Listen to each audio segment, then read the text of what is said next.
Let the gods fear you, boy, for you carry my rage. From ninja to god. Hello everyone, welcome to What If Naruto Was the Reincarnation of Kratos God of War movie. Before we start, please go support Oza 137,788 for writing that awesome fanfic. This is the translated version I made. There will be some mistaken characters' gender, but of course Naruto is a male. Naruto never believed in destiny, yet his fate was changed the night he stole the Forbidden Scroll. Armed with his ancestors' weapons, he will be more than just a ninja. He will become the new God of War. Naruto and his harem will be Sakura's downfall. Chapter 1. On a Hagakure morning of the Chunin exam. This was an ordinary day in Konoha.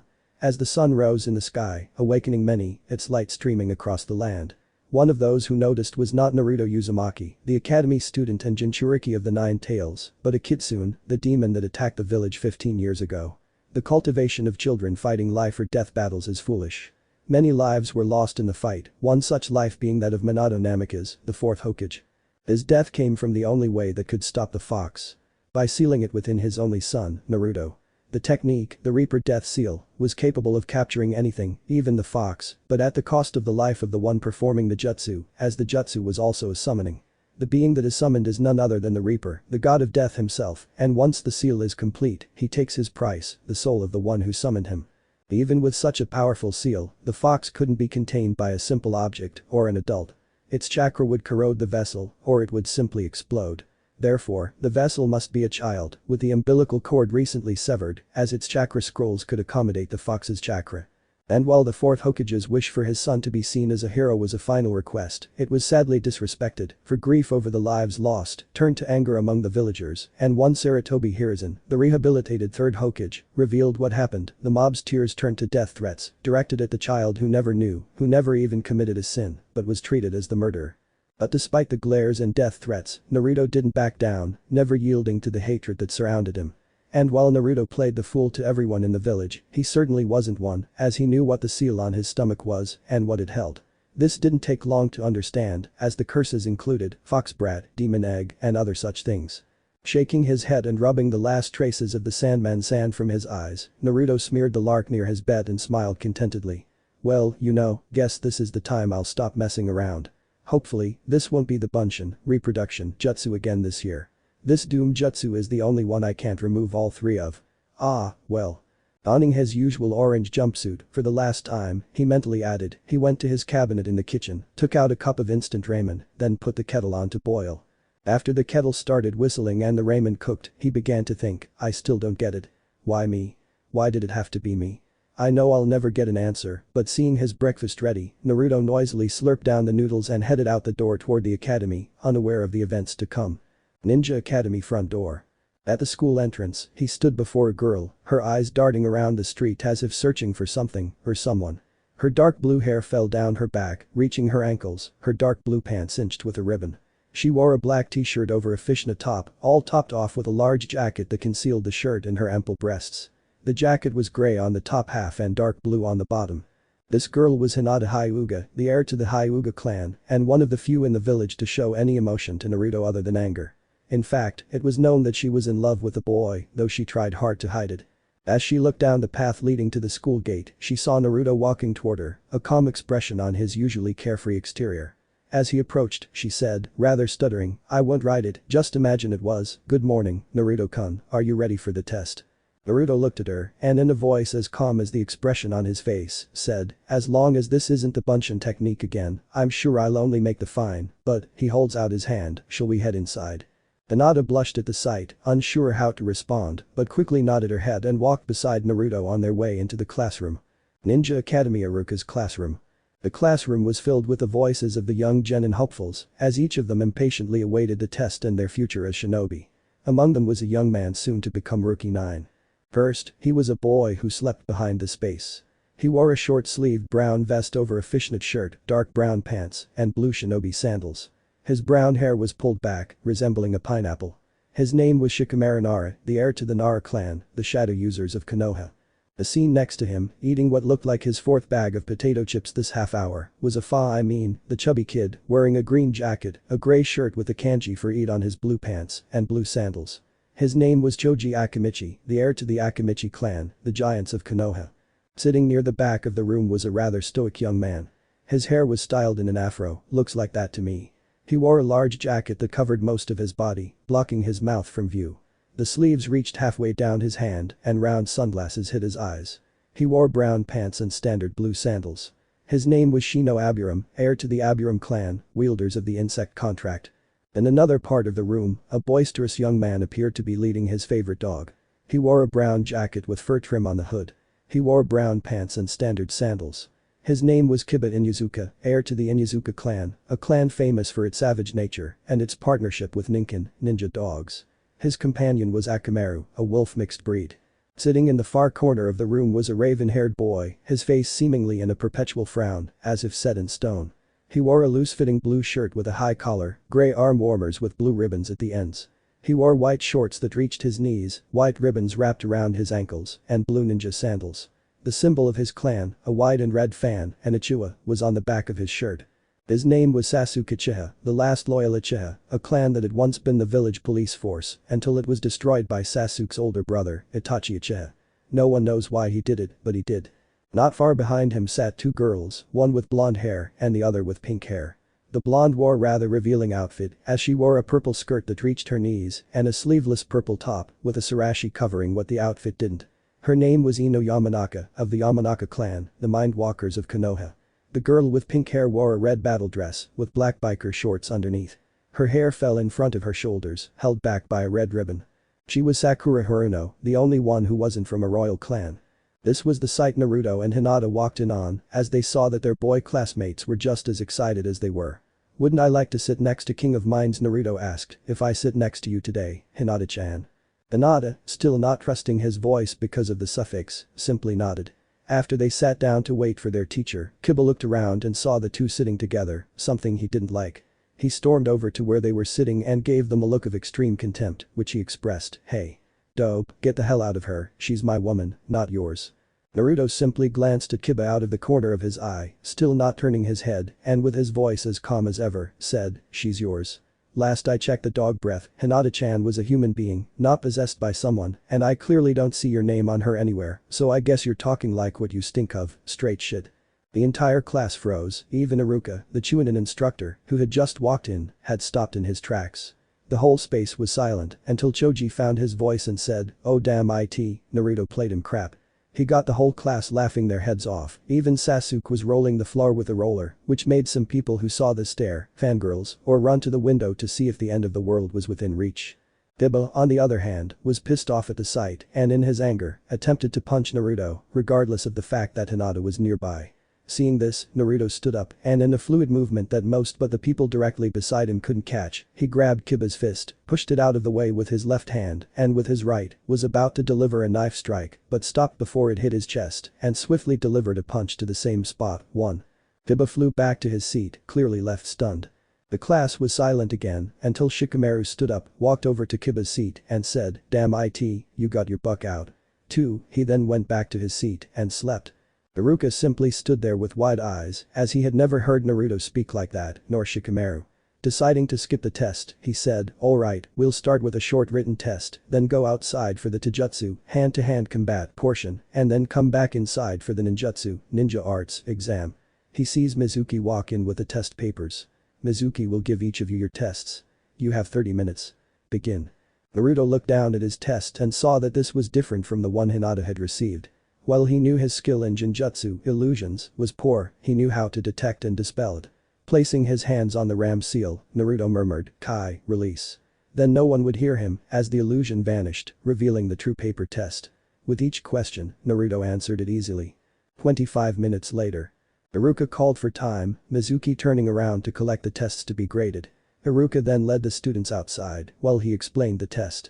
The Taijutsu test is one-on-one, with a score decided by how well you perform, not by whether you win. There will be no ninjutsu or weapons of any kind. If you are hit by touch, it's an automatic loss. When I call your name, you may choose your opponent, but it cannot be someone who has already gone. The same opponent will be chosen by a student. First up, Sasuke Uchiha. Since Sasuke had walked in the circle, he knew who he would choose as his opponent. When Iruka asked, "Who will go against you?" Sasuke replied, "Naruto Uzumaki." Naruto, who was sitting next to Hinata under a tree, let out a sigh and walked to the circle, his hands in his pockets. Naruto saw Sasuke's smug smile and knew Sasuke had expected an easy victory, but this wasn't going to happen. At Iruka's call of begin, Sasuke charged forward, using his family's interceptor style, intending to finish the match quickly. As Sasuke threw his fist forward, Naruto leaned back and, with a simple twist of his body, kicked Sasuke in the side of the head, knocking him out. Naruto simply put his hands in his pockets, a calm expression still on his face. As the matches progressed, Naruto felt an urge to fight, unsure of where it came from. Once the fighting was over, Iruka called them inside to finish the last part of the test, the jutsu portion. Classroom. Once everyone was settled, Iruka began explaining the test. The last test is a simple one, just create 3 replicas, and you pass. Naruto started sweating, thinking, damn, this had to be the one where he sucked, he didn't do it, shit. Hinata saw Naruto's distress, but she couldn't do anything, as she was called for the test afterwards. Naruto mentally cursed his bad luck and he saw Sasuke finishing his test, a bandage held in place, a shit-eating grin on his face that made fangirls swoon. Iruka saw Naruto's distress too, as he was making up multiple apologies in his head about his bad luck, but Mizuki had chosen the test, so there was nothing he could do. He said, Naruto, it's time for you to take the test. Naruto stood up and as he walked down the stairs to the front of the class, he heard his classmates, especially Sakura and Ino, laughing at him, saying, that loser will never pass, he can't use this jutsu to save his place. Naruto, ignoring all the prodding, stood before Iruka and Mizuki and performed the necessary hand signs. But before he could use the jutsu, he felt his chakra drain, disrupting his control. Instead of 3 reproductions, there was only 1 and he looked half dead. This made the class laugh, while Hinata looked down sadly.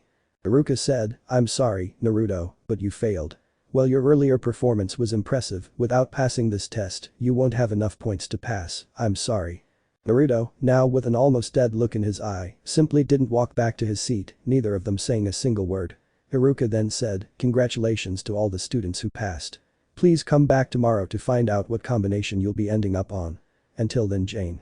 And with that, he performed the shunshin, body blink, to leave the room. The rest of the class left shortly after. Outside of academia. Naruto sat on the swing set up in the courtyard, watching as his classmates were greeted with laughter and hugs from their parents. He watched with envious eyes, as it was something he had longed for but never achieved. He saw 2 women speaking. Their expressions made what they were talking about even more obvious. He sensed Mizuki's approach, but didn't react until he spoke, hey. Naruto, I'm sorry about Iruka, he really wanted to see you through, but there's a way to fix it. Naruto looked at Mizuki, already suspicious of the teacher's intentions, but said nothing. Mizuki continued, there's a scroll in the Hokage tower. If you find it, get it from the tower, and you can learn a jutsu from it, you can become a genin, good. Naruto, now fully aware of what Mizuki was saying, agreed, for while he saw the expression on the teacher's face as kind, he saw malice in Mizuki's eyes. Deciding to manipulate, he said, what should I do? Mizuki smiled contentedly, giving Naruto a map of where he had to go, saying, go to the Hokage library, take the scroll, and go to this position. I'll sort it out when I get there. Naruto hurried to prepare himself, while Mizuki didn't take another route, neither of them noticing the satisfied smile the other had. Skip time, the forest clearing.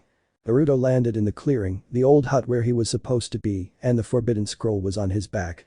After removing it from his back, he unfurled it and saw the first jutsu.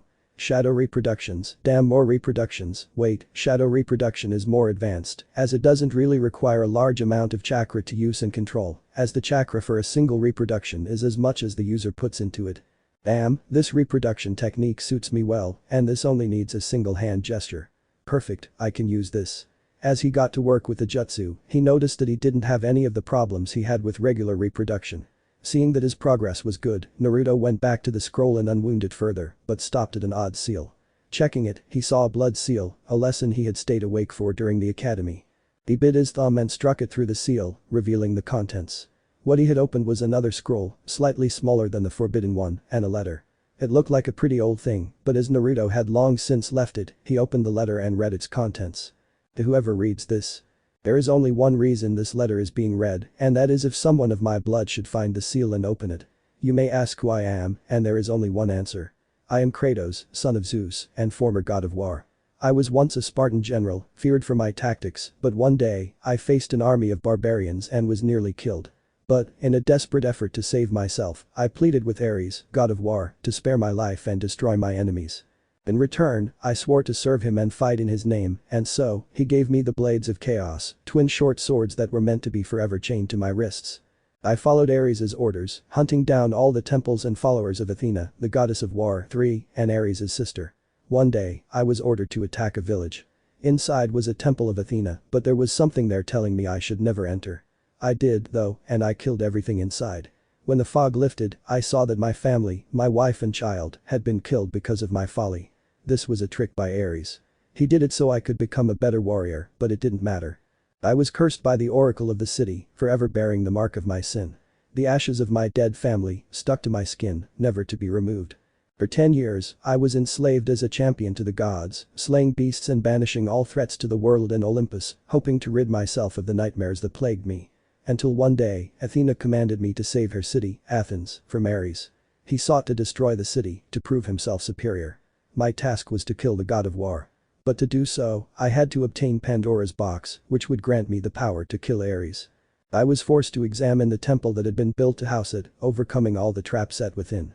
As I reached the temple entrance, the box in hand, Ares discovered the plan, and with the skill of a god, he hurled a rock spear, impaling me and killing me. Naruto's eyes were wide, but he continued reading. I fell into the river Styx in the underworld, but I wasn't ready to just die yet, and by a stroke of luck, I grabbed a ledge in the underworld and began to find a way out. To do so, I returned to the land and faced Ares, ultimately killing him. But the nightmares didn't end there. The gods broke their promise to me, and so I threw myself off the highest rock in Greece, hoping to finish it. But the gods would not allow it, and so I was saved, and I gave the title, God of War, as Ares' death left a void on Olympus. But this would not last. Soon, I was betrayed again, by the gods on Olympus themselves. A Spartan army was attacking the city of Rhodes, and I went down to help them, to finish off the city, for the glory of Sparta. But the gods on Olympus had other plans, as Zeus, disguised as an owl, brought a statue in the city to life, a rather large statue. I confronted the beast, and the battle raged through the city. But Zeus interfered, tricking me into rushing my powers away on the blade of Olympus, a sword that ended the war between the gods and the titans. He told me that if I did so, then my full power would be revealed. This was a lie. Rushing my powers made me mortal again, and Zeus was able to kill me, using the blade. I was dragged back into Hades, the hands of death knocking me down, but I was saved again, not by a god, but by a titan. Gaia, titan of the earth, healed my wound and reminded me of my Spartan heritage, as well as aiding me in my quest for vengeance. She led me to the Sisters of Fate, whose power I could use to return to time and kill Zeus when he was vulnerable. I made my way to the Sisters' temple, going to the island of creation, where there is Idid. I confronted several heroes, such as Theseus and even Perseus, on my way to the Sisters.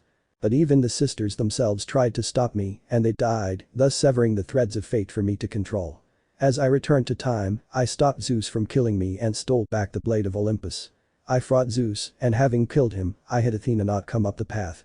Zeus avoided me, and with his dying breath, Athena told me that I was a son of Zeus, and warned me not to kill him.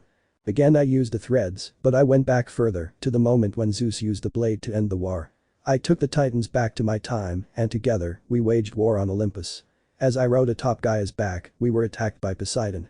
He used his power over water to fight, and yet he still fell on my blade. When he died, the seas rose, now that their lord was no more. And this continued. Gaia climbed higher above Olympus, and we faced Zeus, but we were struck straight back from the mountain. Gaia grabbed a ledge, but as I clung to it, she revealed that I was merely a pawn in her own quest for revenge.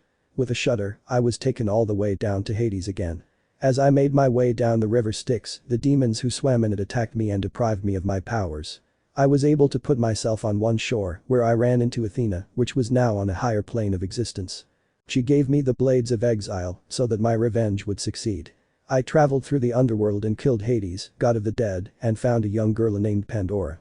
She reminded me of my own daughter, but to reach the flame of Olympus, the source of Zeus's power, I needed her help. I made my way through Olympus, killing every god who stood in my way.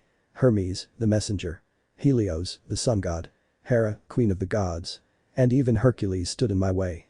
I killed them all, and the world was plunged into the deepest chaos. I finally reached the flame, and inside it was Pandora's box. After I drew out the flame with Pandora's help, the box was useless, or so I thought. I fought Zeus one last time, and I killed him. But his fear made me hallucinate, and I lost the weapons I had won, except for the blade of Olympus. Finally, I killed Zeus, and the war was over, but this was hope, which remained at the bottom of the box, which saved me, and then I took the blade, and released hope into the world. Then I disappeared, never to be seen again. This letter contains a scroll, within which I have sealed away the weapons for which I have gathered on my travels. But do not think that you will simply acquire them. When you reach a certain level of power, the seal on each weapon will become available to you, and each seal is different. And as long as I may live, in the time this is read, all you need in a near-death situation is to call my name, and I will come to your aid, my descendant. You may go forth, for the glory of Sparta. Kratos, ghost of Sparta, son of Zeus, and ancient god of war. Naruto couldn't believe what he had read. He was linked to the god, and he had a scroll full of his weapons. He quickly put the letter away. Remembering it was in his bag, he took out a blank scroll, copied the blood seal, and sealed away both the scroll and the letter. Not only 5 minutes after he stowed the scroll, Iruka arrived at the clearing, a distinctly pissed expression on his face. Iruka said, "What's wrong with you, Naruto? Why did you steal the forbidden scroll?" Naruto simply sighed, his suspicion confirmed. Naruto said, "So this wasn't a test I'd set up, I thought. It seems Mizuki was after this scroll and used me to get it, isn't that right?" Iruka just heard the sound of kunai, and he and Naruto moved away as the kunai passed them. Mizuki perched on a tree branch, a SHT comer grinning openly from his face, a pair of Yuma shuriken strapped to his back. He spoke up, saying, "Good job, Naruto. Now hand over the scroll, and then you can become a genin." Naruto still hadn't moved or made any move to defy the Chunin. Iruka was still thinking about what Naruto had said, as if Naruto knew this was a trap and had to prove it. Naruto stood up and Iruka shouted, "He's not defying him, he's running away." Naruto turned his head in Iruka's direction, a cold look in his eyes. This put Iruka on edge to look at him. Naruto turned back to the obvious traitor and heard him say, "Have you ever wondered why they hated you all these years? Why the village saw you as nothing more than a demon?" Iruka, knowing where this was going, shouted, "Don't tell him, you know it's forbidden." Mizuki ignored the Chunin and said, 15 years ago, a demon attacked this village. The elders tell the children that the demon was killed, but that's a lie. The truth is, the demon, the Kyuubi, not a kitsune, couldn't be killed. So instead, the fourth Hokage used a jutsu to seal it away inside you. You are not the Kyuubi, not a kitsune. You are the demon. Both Chunin looked at Naruto, one hoping he would be alright, the other hoping for an emotional breakdown. When Mizuki saw Naruto standing there, he then heard the most glacial thing, and because of what it was, but the tone behind it. "And this is news. I already knew about the fox, and if you're foolish enough to believe it, you'd better be a damn drunk or the biggest idiot leader in the world." Iruka tried and failed to stifle a laugh, and Naruto continued, "But you're just a big idiot like him, I wouldn't think of running, as it's the same as if I surrendered." And as Naruto said the next line, Iruka and Mizuki saw a translucent figure superimpose itself on Naruto. This was a large figure, with ghostly white skin and red tribal tattoos that spiraled across its body, twin blades clinging to its back. And the Spartans never surrender. Mizuki gathered a little courage and began to laugh. "Ha ha ha ha ha ha ha, what a pleasant little show you put on, you demon brat, but I guess you'll just have to die now." As he didn't say this, Naruto simply stood his ground, his eyes steady, never showing emotion. Mizuki drew one of the Fuma shuriken from his back and began to spin it, ready to throw it at a moment's notice. Iruka was about to move, to push Naruto out of the way, as Mizuki shook the circular saw-like blade, but Naruto moved first, shouting, "Shadow Reproduction Jutsu." Causing 10 reproductions to appear, 2 grabbing Iruka and slinging him into the trees and out of the way. Mizuki, not waiting for Naruto to learn the technique, was frozen like the rest of the replicas, and Naruto himself, piled up like a dog, each putting a dam of drills on the Chunin, was Iruka looked on, amazed that Naruto had not only used replicas successfully, but was hitting Mizuki. But this wouldn't last. With a surge of power, Mizuki pushed back the replicas, easily dissipating them, while Naruto was swept back. Mizuki then withdrew a vile squirt of purple liquid and said, "Behold, I will kill you both, and I will use the power Lord Orochimaru gave me." He popped the cork, swiftly knocking out the contents of the squirt and throwing it down, shattering it. He began to laugh maniacally as a horrific transformation began to occur, giving him a more animalistic appearance. He cultivated paired feet, his muscles began to grow rapidly, his skin began to be replaced by tiger skin, and his nails became claws. When he was finished, he looked more human, more tigerish. Mizuki then said, "No one defeats me now, this power, it feels wonderful." Mizuki smiled openly at the frightful look in Iruka's eyes, but the smile fell into a frown as he saw that Naruto still had the same impassive face as before, and so, he blamed Naruto, intending to kill him in one strike. Naruto, seeing this, was unable to move, unable to react, then he did the one thing he could, he raised his head back and shouted Kratos for all the heavens to hear. Time slowed down, or at least that's how it seemed to Naruto, before it came to a complete standstill. There was a bright flash, and Naruto closed his eyes, unable to examine the brilliant light. When he opened them, he wasn't standing in the middle of a clearing, but in a vast wasteland, surrounded by hellfire. Before him stood a very imposing figure. The man was easily 6 feet tall, his skin as white as ash, with red tribal tattoos covering parts of his body. Gloves covered his hands, and leg warmers connected to sandals. He wore chains, apparently melded to his wrists, and from what Naruto saw, the chains were attached to blades, 2 short swords above the figure's back. Then the figure spoke, "So, you are my descendant. State your name, young Spartan." Naruto, regaining his composure, asked a question. "I am Naruto Uzumaki, I must assume you are Kratos." The man, once known as the Ghost of Sparta, nodded, saying, "You are the right boy. I see that you are in need of my aid, and while I cannot give you aid in battle by fighting alongside you, I can give you a weapon to fight with." And then Kratos raised his hand. 2 harpies, servants of the ancient god of war, came forward, each bearing one of 2 blades. Kratos continued, saying, "These blades were first given to me by Ares, the first god of war, and now I pass them on to you, the boy. But know this. If you accept these blades, the chains that once bound you will forever be melted to you, never to be removed. I want 2 other sets of blades, which I sealed in the scroll. Will these blades, the blades of chaos, guide you as you unveil the rest? Now, do you accept?" Naruto hadn't thought about it yet. He didn't need to. He said, "The power to protect what is dear to me is worth any price." He held his external weapons. "I'm no outsider to be hurt, and I simply won't wait for the thing to be handed to me. So if I work to earn the power, it's all the better for me." Kratos laughed at the boy's determination and ordered the harpies to begin the process. The chains sprang forward, wrapping themselves around Naruto's weapons, though to his credit, Kratos saw Naruto barely flinch on the hot metal, unlike himself, who had screamed in pain when the blade struck him all those years ago. Kratos saw Naruto inspecting the weapons and said, "Those blades will get stronger, as you will, but know this. Spartans never give up. As long as they can wield a sword, they will never stop fighting, never stand back, never look back, and fight like a true warrior." Naruto simply nodded, gripping the blades, showing he was ready. Kratos saw a bit of himself in Naruto and said, "Now go, you have a fight to finish." Naruto then vanished. I'll have a parallel to DMC, where Naruto gains the basic knowledge of how to use the weapon, but still has to work on it. Naruto soon found himself back in the clearing, Mizuki still in the opposite rushing pose, time still not moving, but slowly returning to normal. Mizuki stood, looking at the sheets in Naruto's hands, and laughed, saying, "How pathetic, how good those will do him." Naruto's face changed to an angry expression, declaring in a voice that was clearly not his own, "The hands of death could not hold me, the sisters of fate could not control me, and you will not see the end of this day." Mizuki charged again, but Naruto, seeing a vision of Kratos using the blades, swung his weapons into a bow, the chains pulling the blades with them, and Naruto saw the blade slice across Mizuki's neck, severing his head. Iruka could only watch as his beloved student saw Mizuki's head severed, achieving his first kill. But Naruto simply maintained a calm expression on his face, the blades back in his hands. Iruka wondered, is the fox in control? Naruto looked down at Mizuki's head and knew what had happened.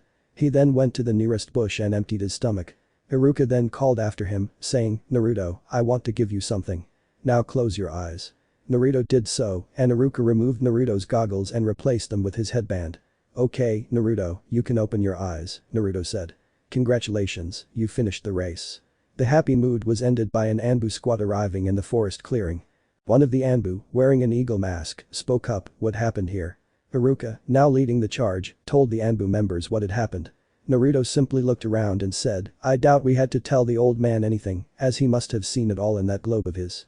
I saw this in his office once. A gray-haired man used it to spy on women." Everyone in the clearing, even Sarutobi, who was looking at the balloon, sweat dropped at the statement, while Sarutobi thought, "Jiraiya, you ass." Iruka, snapping out of his trance, said, "Naruto, they're coming to the academy tomorrow, so you can be put on a team." Naruto nodded and walked home, the events of the day playing out in his head the whole time. Chapter 2. Chapter 2. Council meetings and a new attractive sensei. Naruto arrived home, his ancestor's scroll draped over his back, the blades of chaos fastened to his shoulders. After opening the door and walking inside, he laid the scroll down and decided to read it, as he would need to understand how it worked. After opening it using another blood seal, he saw a gigantic seal. It was composed of 4 taps, arranged in a ripple pattern. The tap in the center held 1 seal, while the others held 4 or 5 each. Beneath the large seal was a step. This read, "Like Pandora's touches, a puzzle I had to complete, my weapons are sealed in a similar manner. The weapons I gained in my quest to kill Ares lie in the outer circle. The weapons I won when I sought vengeance on my father Zeus lie within the next circle. I sealed away the weapons I won when I waged war against Olympus within the second inner circle. But within the innermost circle, I sealed away the greatest weapon of all. the blade of Olympus itself. To attain the blade, you, my descendant, must prove yourself. You are able to access the first circle, but until you master every weapon within a circle, you cannot use the weapons within the next circle. The weapons are unique in that no matter how much you train with them, they will not become stronger. What is necessary to strengthen them is blood. They will absorb the blood that is shed when you kill an enemy. When the weapon begins to glow red, it is mastered. Do not waver in your resolve, as you are a Spartan, we do not surrender. Naruto stared at the blade, as well as at the scroll itself, in astonishment. Taking the blades from his back, he saw that the blood that had coated them when he killed Mizuki was gone. He noticed that the edges of the blades were slightly sharper, and the skull that served as the handguard had grown teeth. So I have to kill people and let my weapons absorb their blood. I know that as a ninja I'll have to kill, but how would I explain this to my teammates? Well, there's no way around it now. I'll just deal with it as it comes. He walked to his dormitory and then thought, how am I going to sleep if I have to carry these blades around constantly? Just as he thought that, the blades fell off his shoulders and the chains seemingly vanished. He then noticed that there were chain-like tattoos on his weapons and the blades had what looked like places to attach chains. So Kratos made some adjustments to the blades, From the way he looked, he must have had them all along. The matter was settled, he went to sleep, so much so that his head hit the pillow. Naruto's minced. Naruto soon opened his eyes, but when he did, he wasn't in his apartment. He found himself in a sort of sewer, with a maze of steps and dim lighting. He said aloud, is my mind a damn sewer? This sucks. Seeing one step that shone brighter than the others, he figured, it must be the Kyuubi, who else could it be? Walking down the vestibule, he saw an entrance that was filled with white light, blocking everything else in the space from being seen.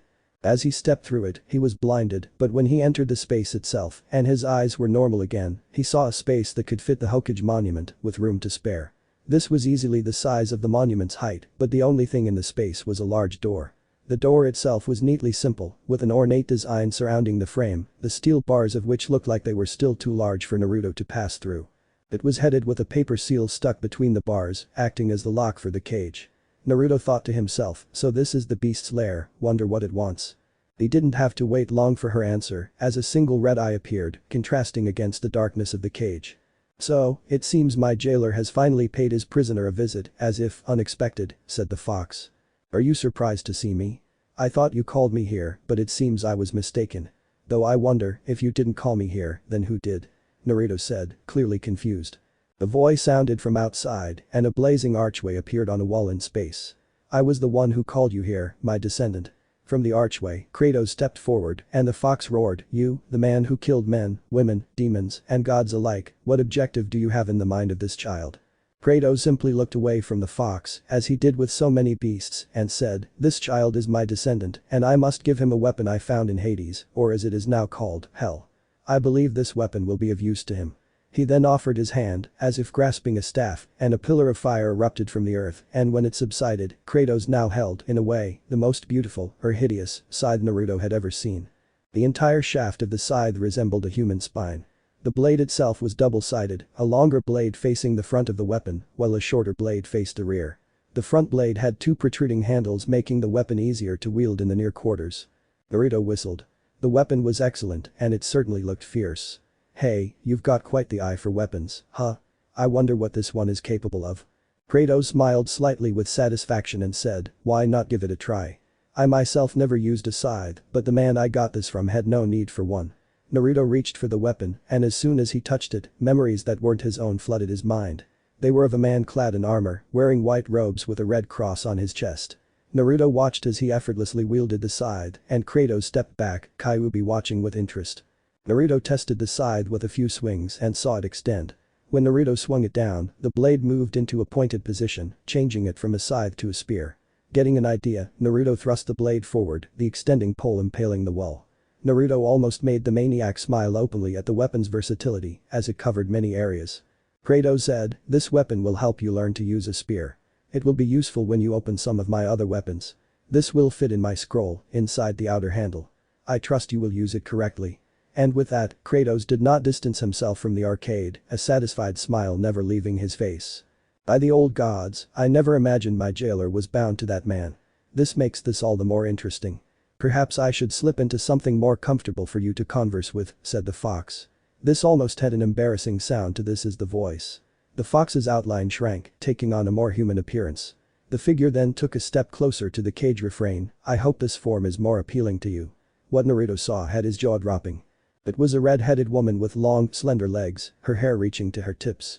She wore a blood-red kimono with foxes printed on it. Her heart-shaped face displayed her blood-red eyes, with hair markings similar to his own. Her mouth curved in a sensually satisfied smile. The sight of her container was speechless. She said, I guess you like what you see. My, to think the son of the man who sealed me away would stand in awe at my beauty. Naruto picked up his jaw and said, my, it seems many fools in this village make mistakes. You're the second person to do this. Ayubi's eyebrow rose as she said, the second one? What are you talking about? Naruto smiled contentedly and said, most guys in elemental countries think women are weak, Aiwa being a prime example. Everyone must think you were a guy, but a woman scares every man, like Tsunade of the Sannin. The fact that you're a girl only cements the idea that women can be just as strong as men. Ayubi laughed at the obvious compliment. My, you know how to address women. But how would I mistake them for a guy? Naruto said, change your voice to your demon form and tell me. Ayubi did and said, I still don't see how, ah shit.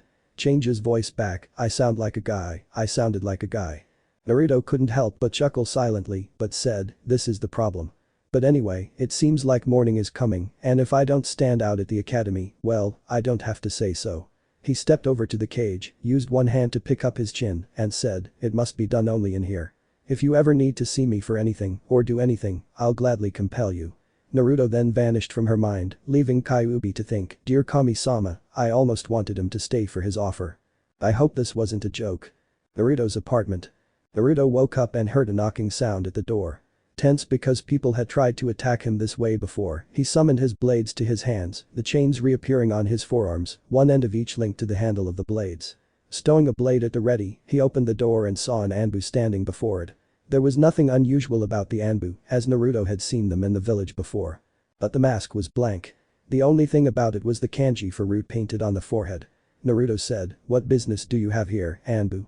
The Anbu bowed his head and said, forgive me for bothering you, Naruto-sama, but I was told to inform you that there will be a council meeting later today. You must arrive by 2 p.m., no exceptions. Naruto immediately frowned at the mention of a council meeting, but said, I'll be there and be sure to thank Danzo for the warning. The Anbu froze at the name, but quickly left. Naruto looked at his watch and noticed he had an hour until class. He thought, now that I'm a shinobi, I won't have to deal with the local shops and I'll know exactly what I need to get. He entered his base, got dressed, and headed out the door. He knew it was a shinobi shop. Kakashi gun shop. As Naruto approached the shop, he saw a girl at least 16, a year older than himself. She wore green pants, a pink Chinese top, and her brown hair was styled in 2 neat buns. She was sweeping the front of the shop, about to open it for the day. Naruto said, hey. Is the shop still open? The girl looked back and said, is it now, what's your name? I've never seen you in the store before. Naruto smiled contentedly and said, isn't it polite to give your own name before asking for someone else? The girl blushed but said, my name is Tenten, my father runs this shop, but why haven't I seen you here before? Are you a ninja? Naruto said, I pretended yesterday, so I couldn't go into a shinobi shop before. I was stuck dealing with civilian shops until I finished my degree. But now that I have, it's time to get out of this, he gestured to his jumpsuit and into something more appropriate for my career. Tenten simply looked at the equipment and couldn't agree quite quickly, and she said, the good call. If you continue missions that look like this, you're a walking target. Naruto nodded and said, exactly, so why should I change this? Besides, I have my meeting with the sensei today, and I want to make a good impression, and nothing does that better than showing my seriousness. Tenten, who knew Naruto from the people who talked about him during his time at the academy, was shocked, as what she'd heard about him proved false simply by how he spoke. She'd heard that he was an idiot, a loudmouth, someone who would get tired and do something stupid at the drop of a hat.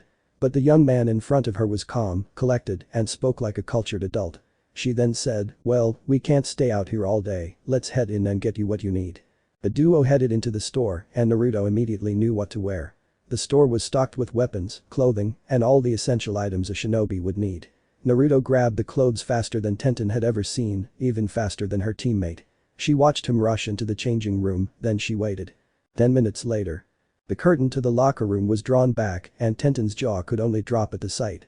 Naruto had completely dropped the orange color all at once, going in a short-sleeved coat, similar to the Yandame's, though still black with crimson flames.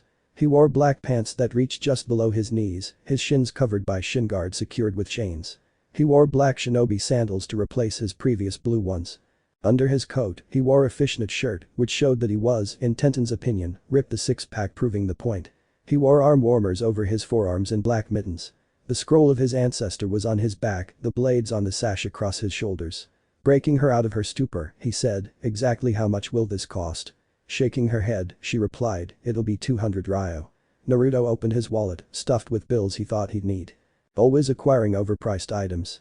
After taking out the appropriate amount of money, he laid it down and said, "As fun as the act of addressing a pretty girl like yourself is, I must get to the academy. I can't be late." Tenten nodded, trying to control the blush that was quickly rebelling on her face. Naruto said, "I'll come back later, as I'll need more of the same equipment. Until then." He then left the shop, Tenten quickly checking the receipt and gathering copies of the equipment so that Naruto only had to pick them up and put them away.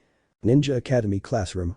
Everyone was excited to start their races, chatting amongst themselves, hoping to be on the same team. The Sasuke fan club was gossiping, every girl in it wanting to be alone with the last Uchiha. There was one girl who didn't seem happy, seeing that the person she wanted to see wasn't there, meaning he hadn't finished the race. Hinata was depressed as she didn't see Naruto, knowing he had failed. The classroom door opened and everyone turned to it, thinking they would see Ino and Sakura sparring again, but instead, they saw Naruto in his new outfit, bandage and all, making several girls blush and guys envious. Hinata cheered in her mind, happy she still had a chance to be on the same team as her crumpled eyes. Kiba, the ever-present nuisance, spoke up, saying, "Hey. Last Dead, what are you doing here? This class is for those of us who finished their career, something you didn't do." Naruto smeared his bandage and said, "Your eyes must be as bad as your body odor, because I really have a bandage, so I really finished the race. Now, if you'll excuse me, a lovely lady has been waiting for me, and it would be rude to keep her waiting." The classroom began to laugh quietly at Naruto's words to Kiba and was surprised when Naruto started running into Hinata. The girl blushed on top of a storm, still not used to Naruto finding out she called him that. Kiba, as always, didn't like the fact that Naruto was getting close to Hinata, so he saw the blades above Naruto's back and said, "Where the hell did you get those swords? And what's with the scroll?" Naruto was unable to speak, like the screeching duo Ino and Sakura bursting through the door, each yelling at the other. Naruto clutched his ears, as his hearing was more sensitive than usual. "I'll have to ask Kentucky-chan about that later, but for now, go get both of you shut up." He thought, then shouted, "Stop. Kami forbid.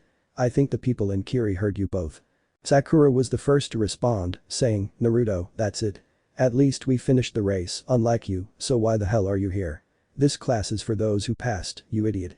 Naruto was quickly losing patience, but said, "Like I said, I really did pass, I have the bandage to prove it." Sakura scoffed and said, "Yeah, right, I bet this is a fake, isn't that Sasuke-kun right?" Just as the pink-haired banshee turned her head to face the creasing fire, one of the blades slammed shut on the desk behind her, the flames around it still there, but dying down, the desk not yet charred. She noticed her hair had been trimmed slightly and she saw a chain attached to the handle. She followed the chain back to Naruto, and when she saw this, she screamed, "What the hell, Naruto baka, are you trying to kill me? That was a dumbass idea, but this seems my goal was disconnected, a conjecture I have to practice. Frankly, did you really think the way I acted was the real me? If so, you're dead wrong. The way I used to be was an act, a mask, deceiving everyone into thinking I was weaker than I was. I proved it yesterday, and I can condemn you right here, right now." Everyone's face held an expression of shock, anger, or happiness. Hinata was happy that Naruto didn't like Sakura. Kiba was angry that Naruto looked cool doing it. A dark-haired girl in the back thought, Danzo-sama was right, Naruto-sama is certainly interesting. Sasuke, in all his stupidity, said, "Hand over those blades dead last. An Uchiha like me could use them better than you ever could." Naruto held a look of complete disgust as he said, "These are family heirlooms, only those of my blood are capable of using them, and even if I wanted to hand them over and it's a non-existent if I'm unable to because of the fact that they're connected to me." He held up his weapons, and everyone saw the chains attaching the blades to them, the arm warmers that made them, so they didn't seem to notice it at first. But upon closer inspection, it was easy to see. But as always, Sakura still wanted to add her 2 cents. "Stop lying, you deadbeat," she said. "Now give those blades to Sasuke-kun, he'll need them more." It was at that moment that Iruka entered the space, and he heard what Naruto said next. "I couldn't care less who it is, or what the demand is, if anyone dares to steal my family's inheritance from me, I'll send them straight to hell." Iruka cleared his throat and said, "Sakura, trying to take a clan family inheritance is a serious crime. I wouldn't try to force the issue, as Naruto is well within his rights to carry out his threat. So now that we're done with that, I'll proceed to the team assignments." Squad 1, skipping the first 6, Squad 7. Sakura Haruno, Sasuke Uchiha, and Kiba Inuzuka. Your sensei is Kakashi Haddock. Sasuke didn't look like he gave a shit, Sakura was rubbing it in Ino's face, and Kiba was pissed because he had to be on a different team than Hinata. Haruka continued, saying, Squad 8 is Hinata Hyuga, Shino Aburam, and Saya. Your sensei is Kuruna Yuuhi. Hinata was sad she wasn't with her team, but she was grateful that Kiba wasn't. She looked behind the class to see her teammate. Saya wore all black. She had on a short-sleeved shirt, a kodachi draped over her back, and looked like a set of paintings with swirls of fabric.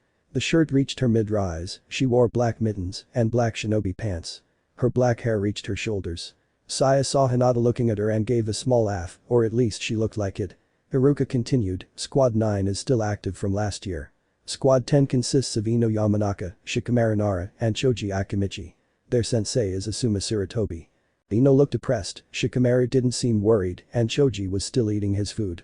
Sakura noticed that Naruto wasn't wearing a team, so she said, Haruka-sensei, what about Naruto Baka? He doesn't have a team. Haruka sighed, knowing this was going to happen, and said, Naruto isn't on a team because he's graduating, and the genin ranks are being adjusted, but he'll still have a sensei. Naruto, he looks down at the name Naruto-sensei has, and shudders, your sensei is Enko Mitarashi. You'll be working with Kurenai's team on their entire C-ranked and completed mission. Naruto sported a maniacal grin across his face, sneaking out a bit of the genin, these who fail, and Hinata was happy that she could still work with her. Saya smiled broadly. With her on this team, Kiba would be unable to annoy Naruto, and he wouldn't have to deal with the Uchiha. Haruka said, Naruto, frankly, I pity you. Anko isn't the most stable person. Naruto just grinned wider, his teeth showing to be sharper than normal, saying, who says I'm not in the same boat as her? It's rude to judge someone based on their actions. I've proven that myself plenty. Haruka took a deep breath and said, alright, your sensei will be here shortly. I wish you all the best on your runs. He quickly ran out of space, yelling, thank Kami, I don't have to hear this Uchiha damned next time. Naruto and the guys laughed as they performed the same thing. A large puff of smoke appeared in front of the classroom. A voice sounded out, so which one of you brats is Naruto Uzumaki? The smoke cleared, revealing a woman who looked 20 years old. She had purple hair tied up in a hairstyle similar to Shikamaru's, with bangs held in place by her headband. She wore a tan trench coat, an orange miniskirt that defined mini, and a fishnet shirt. The only other thing she wore was sort of indecisive. Naruto stood up and said, so, which one would I be, so, where are we going? Anko raised an eyebrow as she knew her dressed-up state drew some heads, but Naruto still didn't look down, except for the fact that he was standing in the upper rows. She thought, maybe he doesn't look like other guys in this village. Maybe. She quickly approached the corridor, heading towards the door sign, we're going to the rooftop, come on over. Naruto followed her out the door, but quickly turned back to Squad 7 and said, I hope you brought a book to read. Haddock is always late because what was it? Oh yeah, 2 full hours of everything. Goodbye. Naruto, still sporting a crazy grin on his face, closed the door behind him, leaving Squad 7 to wonder about its meaning. Idiots. Academy roof. Anko and Naruto made their way to the rooftop, Naruto trailing behind her, and he was finally able to get a good look at his sensei. He saw that she was truly a beautiful woman. What idiot in this village wouldn't like her? Anko opened the door to the rooftop and sat on a railing near the edge. She spoke up, saying, we might as well get the intro. I'll start. My name is Anko Mitarashi. I like hanging out with my friends, eating dango, and working as an interrogator. My dislikes are a certain snake, traitors, and some people in this village. My hobbies are the same as my likes, and my dream is to kill a certain snake. Naruto spoke up afterward, now that I'm a shinobi, it's safe to tell you my real name. My name is Naruto Namikaze. I like some women in this village, and a certain fox. I dislike needles and conceited assholes. My hobbies are training and learning more about my family. My dream is to get revenge on the bastard who ruined my life, as well as others. This includes a certain snake fag. Anko was startled at the name Naruto, and when she heard that he also hated the same snake she did, her heart leaped. She then realized what was different from her own like, some women in this village she asked, who exactly are these women? Naruto gave her a fox-like grin and said, you'll find out soon enough. Anko composed herself and said, normally there would be a test, but seeing as we're a special case, we don't have to do that. Did Naruto say, the good thing, as I guess the test would involve me fighting him? Seeing her nod, then looking confused, he took one of the blades from her back so she could see and said, these bad boys only have 2 settings. Killing and horribly maiming. I wouldn't want to cut that pretty face of yours. Anko was speechless, partly because of his words, but mostly because of the tablets in question. Naruto spoke to her in a playful tone, yet still showed respect. He then said, "You're not getting the wrong idea. You're a jonin for a reason, so you could kick my ass, and I actually found one of the strongest beings, and I figured out that a fox in the leaf was a woman." Anko thought, he found the fox, and the fox was a girl, well, hit one for us.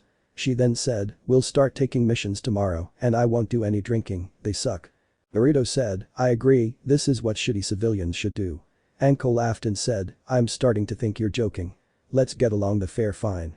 Naruto walked away, saying as he left, "This is what I hope for, and I can see you hoping for it too. We're united by desperation, and because of this, we have to support each other." Anko was moved. He knew about her, but he still treated her the same. "Who are you, Naruto Namikaze?" Council chambers, 2 hours later. It was 2 p.m., and Naruto waited outside the door to be let in. "This better be alright, I swear if those damn civilians try anything I'll kill them myself." The Anbu riding guard said, "You being called the kid, give them hell." Naruto smiled smugly and said, I plan to." He walked in, the doors closing ominously behind him. The council sat before him. The council itself was divided into 3 parts. The first was the High Council, composed of the Hokage and his advisors. The second part was the Shinobi Council, made up of the clan heads of the village. The final and most irritating part of the council was the Commoners' Council, composed of wealthy merchants and clan heads who hadn't become shinobi. A pink dot of hair pointed out a point. Naruto stood in the middle of the space and saw a bandaged old man sitting with the civilians. His right eye was covered, and he wore black robes, befitting a councilman, with an X-shaped scar above his chin. This was Danzo. He and Naruto closed their eyes for a moment, and Naruto saw a flicker of laughter on his face, which was returned. Naruto had the death scythe on his back, its blade sealed in the scroll, but the chains remained on his wrists. He then said, "So what bullshit is most of the council bitching now?"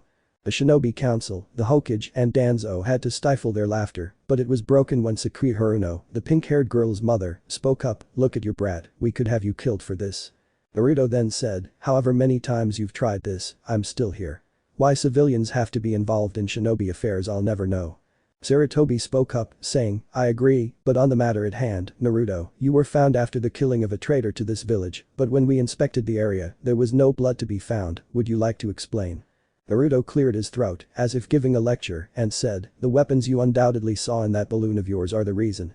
No matter how hard I train, they won't get any stronger. They need blood to do that. The only weapon that doesn't need it is this scythe right here. My weapons will only absorb the blood of those I kill, and as a shinobi, sooner or later I'll take missions that involve killing. It's a win-win." Sakuya shouted, "Hand over that brat with the weapons. They belong to Sasuke-sama, not you." Naruto held his hands to his ears, just as he had done to the Inuzuka matron. Tsume, a wild-looking woman, yelled back, "Will you ever shut up?" Naruto, his hearing fine again, said, "As I said, you're not so charming daughter, these weapons are a family heirloom, and taking these gives me the right to kill you." He seals the scythe away, and he takes out the blades of chaos. "Do you want to try your luck? This will only benefit me in the end." A fat council member shouted, "As you challenge us, you speak to us in such a way, as if you could kill the devil for us." His words were cut short, as well as his head, as one of the blades was thrown directly into his neck. This set the whole time ablaze, allowing it to easily cut through the flesh. Naruto smiled broadly and said, "Such shame, he could have lived, had he not broken the law." The civilians were on the verge of peeing themselves. The shinobi was glad the Uchiha was gone, as Fugaku demanded Naruto hand over the blades as well. Sarutobi thought, "He's quite strong. Now I can't hide it anymore." He then said, "Naruto, this is the time we got to the real reason we called this meeting. This pertains to your heritage. I didn't tell you because this was your father's request. But seeing as you are capable of defending yourself, so can I." Naruto could only give a dark smile, watching as the civilians would shit themselves after this, the Hokage and the Shinobi Council who shared his thoughts. Sarutobi continued, "Naruto, his father is none other than our own 4th Hokage, Minato Namikaze, the Yellow Flash. His mother was Kushina Uzumaki, the Red Death. She wasn't originally from this village, but when her home village was destroyed, she came here, and I doubt I need to say what happened after she found his father. There was a big bang, and when Naruto looked to his left, he saw all the civilians except Danzo passing out, and every one of them had the same thought, what a bunch of losers." Sarutobi continued, "Naruto, this means that you are now under the Kra, and as such, you are required to have a minimum of 5 women. This must happen before you turn 18, is that understood?" Naruto said, "Yes, I understand." Sarutobi then said, "Then this meeting is concluded. You are all dismissed." Naruto staged a protest in the lobby when he was stopped by Tsume. She said, I heard what Kiba did yesterday and today, and I would like to formally apologize for it. Naruto calmly said, there's no need for an apology, though I would recommend teaching Kiba some manners when greeting women, as his actions will get him killed one day. Or worse. Tsum, while not being a man herself, knew that men considered death worse. She simply said, I'll try. It seems you have more business to attend to. She then used Shunshin to disappear. Naruto turned around behind him and saw Saya waiting for him. She said, Danzo-sama wishes to speak with you, Naruto-kun. I must take him here. Naruto nodded and Saya placed a hand on his shoulder, using Shunshin. Read head office. Naruto entered the space, Danzo calmly sitting in a chair. When he noticed Naruto in the space, he laughed and said, so well done, come. I have to say you gave a good performance at the meeting. Naruto smiled broadly, saying, but of course, I have to thank you for sending the Anbu to tell me about the meeting. I never would have been prepared if it had happened suddenly. Danzo quickly became serious, saying, we were able to find your mother. She was locked away in a secret area of the hospital, in a space the seniors didn't want any doctors or nurses to enter. She's in a coma and thankfully my Anbu route was able to get her out safely. If we hadn't been there, she'd still be stuck in that space, forever in a coma. She's been recovering, but she won't wake up for another couple of weeks. Naruto thanked all the deities for this. He said, what a great thing to learn. Those elder bastards have defiled my life and the civilians for the last time. They will both suffer for this. Saya placed a vibrator on Naruto's shoulder and Danzo said, they'll be right on time, just like Madara and Orochimaru. I'll help make sure of it. Naruto smiled contentedly, saying, I see. I'm grateful Kiba isn't on Hinata-chan's team. I think you had a hand in this. Danzo said, yes, I had Saya-chan here placed on the equipment to prevent the Inyazuka boy from raping her, as her file indicated, should he have the opportunity. Naruto's satisfied smile widened and he said, times are changing for the Leaf, and this will be good. Naruto and Danzo began to laugh, Saya simply standing apart, looking at Naruto with a blush on her face. Chapter 3. Chapter 3. Education, Meeting, and the Agitation Mission. 1 month later. Naruto and Anko grew closer as sensei and student. They were usually seen at a dango stand or with Kurenai's squad. He began training in the use of his weapons, both the Chaos Blades and the Blade of Artemis. The Blade of Artemis was a rather large sword, shaped like an S, but not as heavy as it looked. It had a dark blue color, and as he and Anko continued crank missions, usually involving eliminating bandits, it acquired a dark purple sheen. The Chaos Blades themselves now had glowing red runes on them, showing he had mastered them. A few weeks ago, Danzo told Naruto that his mother was waking up and he might be happier. Though back 2 weeks ago. Naruto and Anko were finishing another training session when a rude Anbu appeared before Naruto. Anko drew a kunai, but Naruto grabbed her arm and said, what business do you have here? The Anbu spoke quickly, saying, Naruto-sama, I have urgent news from Danzo-sama. It seems your mother has finally come out of her coma. She should be awake soon. With your permission, we will take her back to her clan status. Are we alright with you? Naruto nodded and said, yes, she is, but be discreet. I don't want those bastards on the council to know she's out of their hands. The Anbu nodded and left, leaving only a swirl of leaves behind. Anko said, what the hell was this? You work with Danzo? Naruto turned around and said, he helped me find my mother and he also helped us get to where we would be sensei and student. I doubt you trust him much, given your position, but I assure you, he's on our side. He's been leeching information from Orochimaru, interpreting it as him working with him for a while now, and a piece of information he leaked was a way to remove that disgusting signal from you. Anko reached out to her hand, marked by the curse, not believing it could be removed. Naruto approached and placed his hand in hers. He said, I told you, we have the same enemy. I wish to help you. I have developed a way to remove the curse, but you must trust me. Anko simply said, if you must get rid of this anyway, please do so. Not even Jiraiya the Sannin was able to remove it, but if you can, I'll be forever grateful. I'll do as you ask. Naruto placed his hand under her chin and said, no need to be so dramatic. I'll rid you of that disgusting symbol, and all you have to do is close your eyes. As she closed her eyes, she felt a pull in her mind and she saw both Naruto and a woman standing beside him. She wore a blood-red kimono and had 9 foxtails behind her. Anko could only gasp and say, Kyuubi. Kyuubi smiled with satisfaction and said, yes, child, it's me. She walked closer to Anko and said, now I see why Naruto-kun has become so taken with you, strong, beautiful, and quite ruthless when you want to be. Both parties had the decency to blush, both for obvious reasons. Then Kyuubi became serious as she said, unfortunately, we don't have time for jokes, as I can sense the source of the curse signal. Let's go. She walked down a hallway, Naruto and Anko following. They soon reached a space where a picture of Orochimaru sat, it sitting upon a throne. Anko almost charged at it, but Naruto restrained her. He said, "This is a piece of Orochimaru's soul. If we destroy it, the curse mark will go with it. Allow me to be careful with this." He drew the blade of Artemis and disappeared. He then reappeared behind the throne the forgery Orochimaru sat on, the blade in a post-slash position. A diagonal cut examined the throne and the forgery. The next thing Anko saw was the startled as she stared at the forgery as the throne and torso began to slide down. A background of blood began to show before the blood entered the blade and was absorbed into it. Anko felt the mark dissolve and the three of them left her mind. When Naruto and Anko regained consciousness, he checked where his signal had been and saw only flawless skin. He then asked, "How do you feel?" Her response was to rope him in and give him a long difficult kiss on the lips. She then said, "Thank you, that horrible corruption is gone. Now, what did Kyuubi say about you? Anything about you liking me?" Naruto blushed and said, "I've been here for a while now, but I really didn't mean to say anything just yet. I didn't mean to cause any trouble." Anko leaned in and said, "As if I'd have a problem with that." She grabbed the edge of his coat and, in a teasing way, pulled it aside, allowing him to see her body, as the fishing net she wore concealed nothing. She then said, "Just what you see." Naruto surprised her by saying, "I'm sure I am, you're a real beauty." Naruto then stood up, took her hand and said, "Come with me, I want to make sure my mother got in safely." Anko nodded and followed him. Namika's compound. Naruto and Anko were led to the space where Kushina was by a rude Anbu who had stayed behind. Once they reached the space, Naruto said, "You're dismissed. Tell Danzo I thank you again." The Anbu bent and said, "Yes, Naruto-sama," as he departed via body flicker technique. Naruto looked at his mother's face and saw a red-haired woman, dressed in a hospital gown. Naruto saw her open eyes and saw that they were dark green. She looked at him and said, "Minato-kun." Naruto shook his head and said, "Unfortunately, I'm not my old man." Kushina's eyes widened as she said, "Naruto. Is this you?" Naruto smiled broadly and said, "I'm fine, I sure do look like my old man, huh?" Kushina laughed quietly and said, "You sure do, I bet girls are all over you." Anko seemed taken aback, then she began to distance herself until Kushina asked, "So, Naru-chan, whose friend is she, your girlfriend?" Naruto and Anko both began to blush and Naruto said, "She's my sensei, but I hope you'd mind going ahead of this in the future." Anko blushed deeper and said, "Maybe, I certainly wouldn't mind." Kushina then asked, "So, how has your life been? I doubt this has been smooth."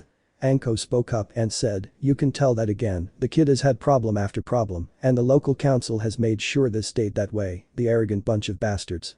Kushina was fuming. She said, "Why that old monkey never took them off I'll never know.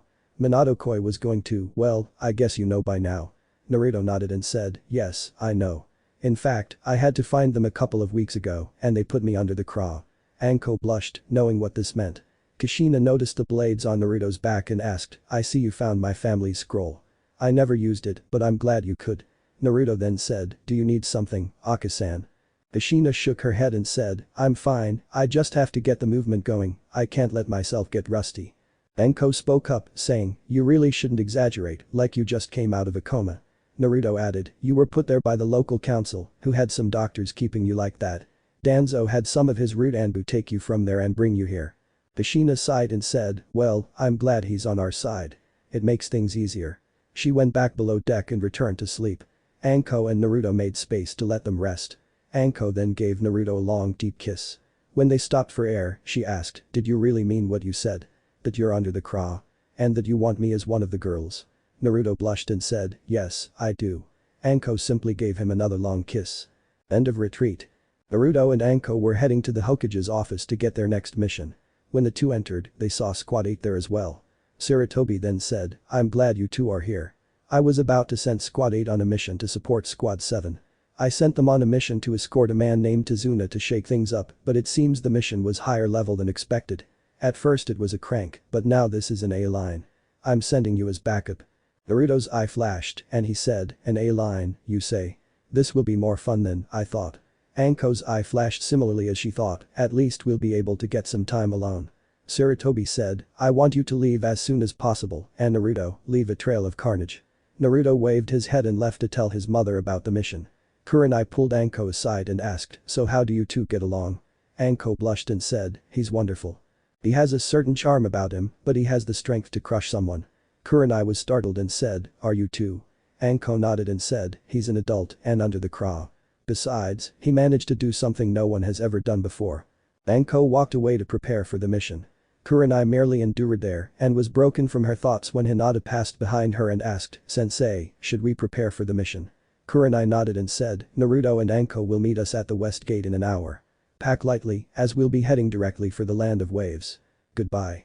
West gate 1 hour later. Naruto and Anko saw Kurenai, Shino, Saya, and Hinata waiting for them. Naruto carried the Grim Reaper's scythe on his back, his family scroll tied securely. Kurenai then said, "Alright, we're heading out. Now remember this is an A line, so go and try to be careful about this. Okay, go move along." Izuna's house.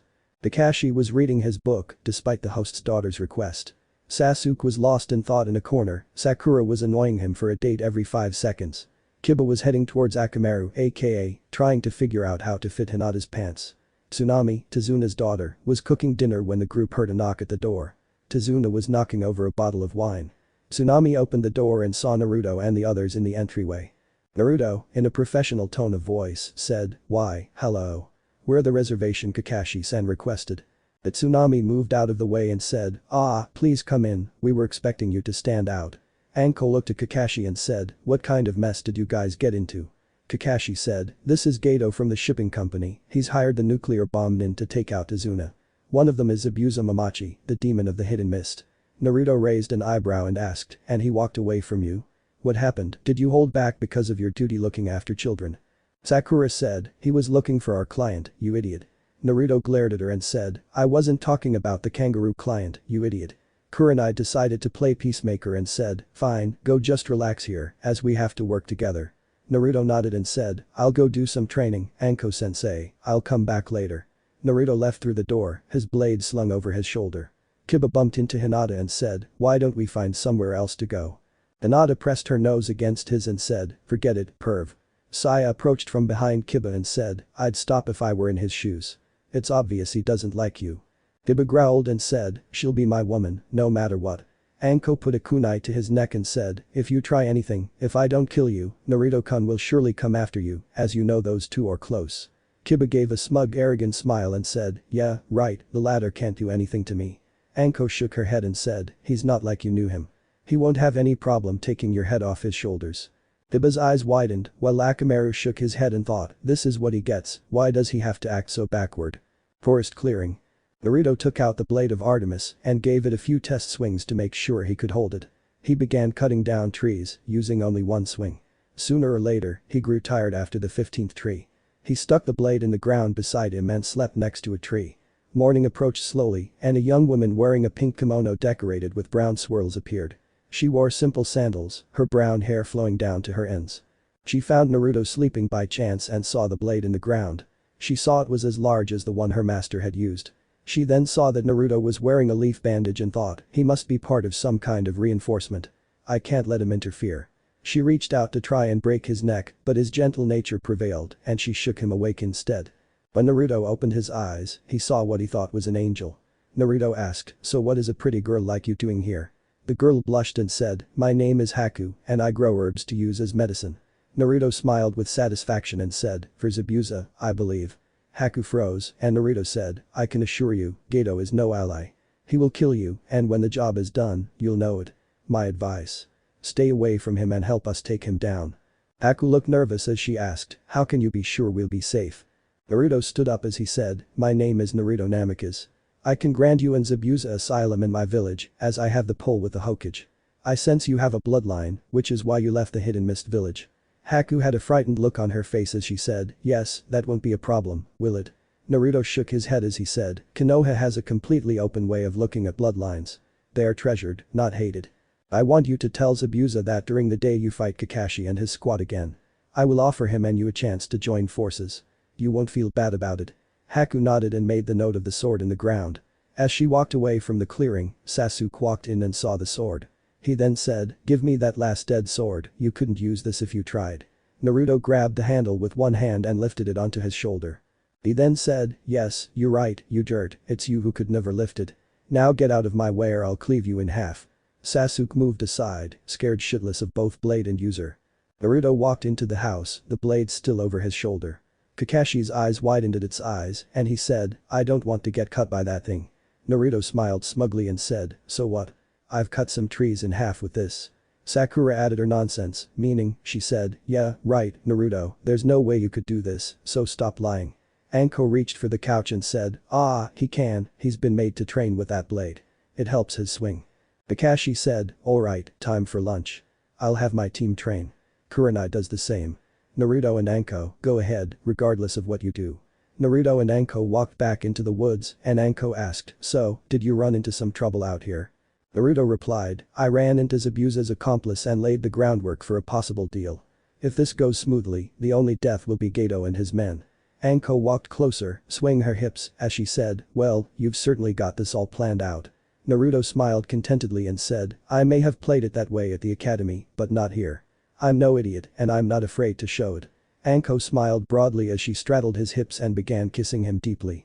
When they broke apart for air, Naruto said, well, that's certainly some serious motivation. Anko smiled broadly and said, just think when we can actually be alone.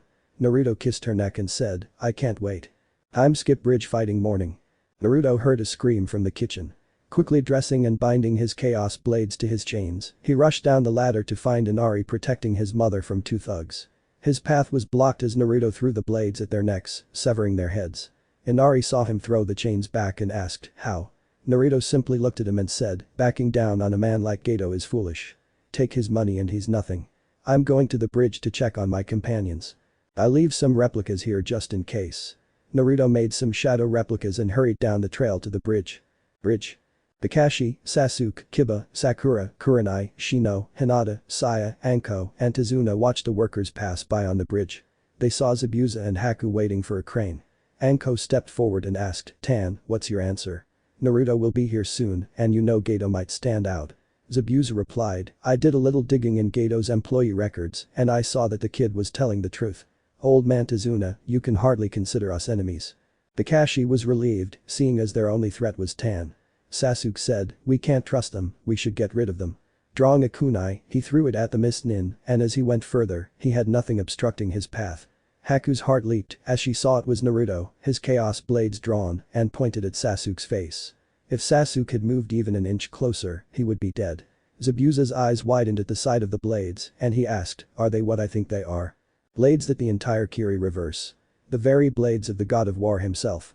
Naruto turned to him and said, yes, they are.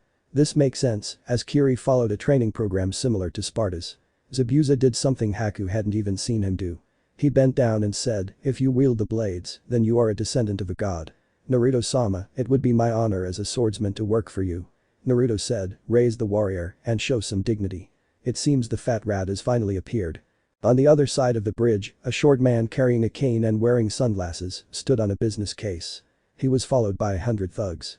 In a disgusting voice, he said, well, so you decided to betray me, how, Zabuza? This doesn't matter, as I was never going to let you leave here alive anyway. Kill them all, but bring me the women. I'm sure I can get a good price against them after I've entertained myself, of course. The entire bridge felt a deep pressure, with a great murderous intent. Naruto drew the blade of Artemis, the purple blade pulsating. Zabuza grabbed Kubikiri Haucho from behind, a crazed gaze fixed on his face. He screamed, I will never let you touch my daughter, do you hear me? Every last one of you is dead flesh. Naruto's eyes swirled with blood red, Kyuubi in his mind's eye, his mind flooded with ecstasy due to the Kai, of course, the shard of his disgusting blood, giving a butchery Kratos himself would be proud of, he would demand that power for his own, then, he would come to see me, and I'll give him something else to claim. She entered a deep part of the cage to relieve some tension as Naruto had his Yaki cover him in a fox-like form. He raised the blade of Artemis over his shoulder and said, you dare lay a hand on these I care for.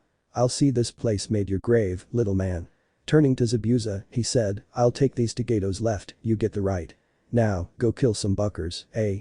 Zabuza grinned so wide it showed through his mask and said, ah, hell yeah.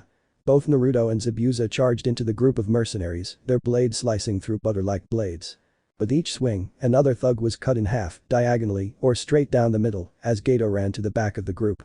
When he saw his last man fall, he saw not two men, but the devil incarnate. Naruto swung down the blade of Artemis. This is the blade now red. The cat tried to plead, saying, please let me go, I swear I'll leave and never come back. I'll stop, just please, let me go.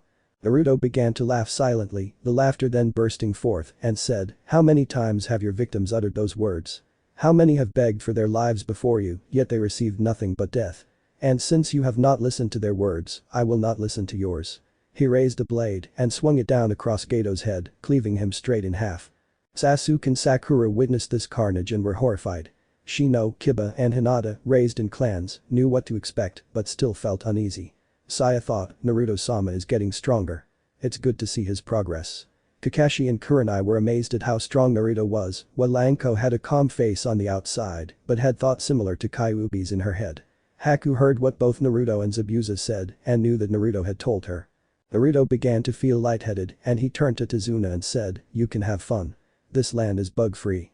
As he said those words, he slipped into unconsciousness. Chapter 4. Chapter 4. Back to the village, new weapons, and headaches. Naruto woke in what he thought was his mindscape, but it was very different. What had once been a sewer now resembled something ripped from Mount Olympus. Think of the area you enter at the end of God of War 1, the space god's throne of war. Naruto walked down the pedestrian overpass and saw a lavish temple-like structure, built the way Kratos himself may have lived. He walked through the front door and instantly heard moans. After the sound, he reached what looked like a bedroom and he parted the curtains to see something that made him blush deep red. Lemon skipped. Naruto undid the binding on Kyuubi's wrists and saw her place her hands on his stomach. She said, "If we were out of this cursed seal, I could very well be a mother right now." Her face turned deep red at the thought as Naruto cupped her face in his hand and said, "I'll find a way to get you out, I promise. You were always with me, helping me when no one else would. Regardless of how confused you were, I'd say you've paid for it quite well." Kyuubi couldn't help but blush and she waved her weapons around the room, saying, "I made a little change here, as you can tell. I remember how the building and cameras above Mount Olympus looked and the thought, what better mindscape for the new god of war than those of his personal chambers. Ah, the stories I can tell you. Your ancestor, Kratos, was quite the ladies' man. Never was a night when he didn't drink wine or take a woman to his bed. I hear he even went to bed with the goddess of love and Hex herself, Aphrodite. But that was years ago, and now the mantle is empty, and soon you will take his place. Anyone who played God of War combat simulations knows what I mean. They call the ladies' man a trophy in hell." Naruto wrapped his weapons around her and said, "And I will take it with pride, as I will destroy anyone who dares to try to harm these likenesses." He tightened his grip and Kyuubi knew what he meant. They soon fell asleep, peaceful in their lover's embrace. Naruto's base, Tazuna's house. Naruto woke up feeling well rested, despite activities that would normally suggest otherwise. He felt a weight on his weapons and chest and saw Haku and Hinata asleep on his arms while Anko lay on his chest. Saya sat near the wall and she giggled when she saw he was awake. Kyuubi saw the same thing as she said, "My love, I knew you were so popular with the ladies, you really are just like him. I wonder what hard times we might have in the future." Naruto laughed quietly, waking the girls, Anko immediately hugging him, saying, "You don't scare me like that. You had us worried." Naruto stroked her shoulder and said, "I'm fine, I just overdid it myself, that's all." Anko playfully tapped his shoulder and Naruto noticed his coat, shin guards and scroll were safely tucked away in the corner of the space farthest from the door. Naruto had a ticking sound above his head as he asked, "Just what happened while I was standing here stunned?" Haku had a pissed expression, considering her normally placid face, as she said, "The Uchiha tried to force his way in here to steal your scroll, and that harpy tried to help." Zabuza Atausen mounted a guard at the door after this, and Anko-san placed a sound obstruction seal here, as well as an intimacy seal. "So, we can't hear them, and they can't hear us." Naruto's eyes blazed red, and he said, "I warned those bastards a long time ago. Do they really think they're the ones to blame?" Anko snarled and said, "And what's worse, they came in the middle of the night and when they saw us like this, that little bitch had the nerve to call me a bore and tried to kill Haku-chan here." Hinata trembled and said, "And Kiba tried to drag me away from here, something about, some females need to be re-educated." Naruto had his chakra blazing, quite breaking the seals above the space, and he said, "What is IT? I've had IT with those arrogant pieces of shit. Those buckers are so dead, you hear me? Dead." Kyuubi was trembling and was about to throw Naruto back in his mind again, but business comes first. Zabuza opened the door and said, "So I take it you girls told you right?" "Well, because that bastard challenged Naruto for the claim over his weapons, and since this is a clan matter, we can't interfere." Naruto held his blade to his scroll, and two new blades emerged. They had the appearance of gold, but looked worn and battle-scarred. Naruto attached them to the chains on his wrists. And vivid memories rushed into him as he saw Kratos return, a tornado of water swirling around him. The name of the attack flowed in his head, Divine Calculation. "Yes, these are the blades of Athena from Gao 3, I like this version better." Naruto's grin widened and the group walked out into a nearby field where the fools were waiting. Kurenai pinched her nose. Kakashi was in a bind for his team. Shino and Saya were ready to neutralize Kiba, while the fools said they were grinning openly above a storm, thinking they were going to win. Naruto and the others arrived. Kakashi said goodbye, pissed at Naruto's face, and thought, they've splendidly screwed up now. At least I won't deal with them anymore. Kurenai looked at Naruto's eyes and saw that they weren't bright red or deep blue as she had seen them before. Now they were dark yellow. And although she passed it off as an eye trick, she could swear he had red tribal tattoos. Naruto passed his scroll to Anko and said, this won't take long. I'll crush these fools in the dirt. Anko kissed him on the cheek and said, show them what Spartans do to thieves. Naruto drew his new blades and saw Sasuke's smug smile. The arrogant idiot said, what a loser.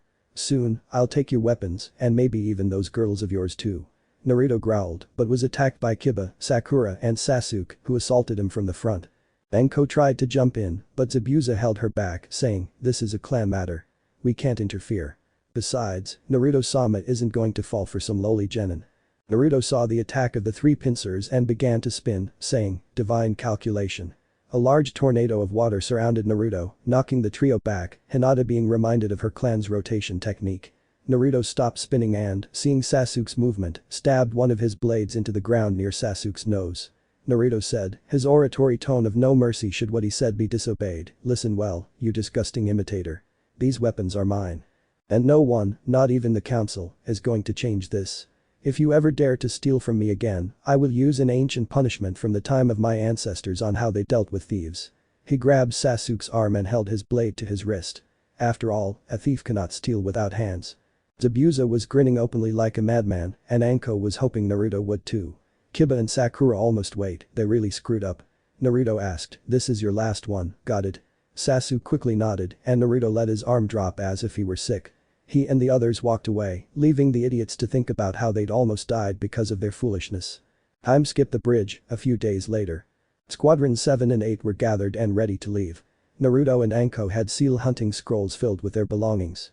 The view was that they had one client to worry about and they would be gone by nightfall, minus the possibility that Sakura hadn't gotten too tired.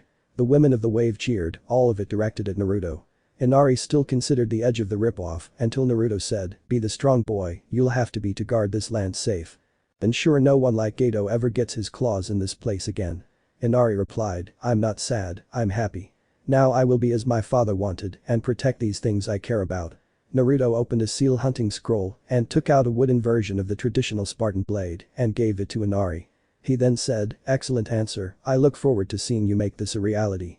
Inari was beaming, as Anko, Haku, and even Hinata thought, he's good with kids, this is a plus. Kurenai thought, he displayed such quiet brutality, but he did it to protect us. Maybe Anko was the one who turned on him. He really is stronger than we thought. Kakashi had his hands buried in his book, but his mind was, knowing how stupid and stubborn Sasuke is, he'll go to the council and try to get Naruto's weapons from him anyway. And of course those little kittens on the council will bow down to their punk ass. Glad the shinobi council is on Naruto's side. Zabuza was grinning openly like a madman, seeing how he was protecting a descendant of the god of war and that his adopted daughter had taken Naruto's eye. Naruto smiled contentedly as his team turned to leave. When they were out of earshot, Tsunami spoke up, saying, what shall we call the bridge? Tazuna tried a stupid idea, but someone quickly shut him down. Inari spoke up, saying, how about the Great Naruto Bridge? The citizens cheered, as this fit perfectly. The bridge would be named after their hero. Time skipped Konoha Puertas. Kurenai saw Naruto talking to Hinata and Saya, and she was pleased that Naruto had managed to get a response from the dark-haired girl. It was even more of a response than, if the blush on her face was anything to go by. Anko was heading towards Haku and Zabuza, and Kakashi was busy meddling with that book of his. Sasuke was lost in thought, and Sakura was trying to get dates with him. Kiba was either glaring angrily at Naruto or staring intently at Hinata's donkey. Akamaru kept hitting him with his tail whenever he did either. As the group approached the gates, Kakashi addressed the guards, saying, Squad 7 and Squad 8 are returning from our mission in Wave, with 2 ninjas seeking asylum in our village. The guard saw Naruto and bowed in respect.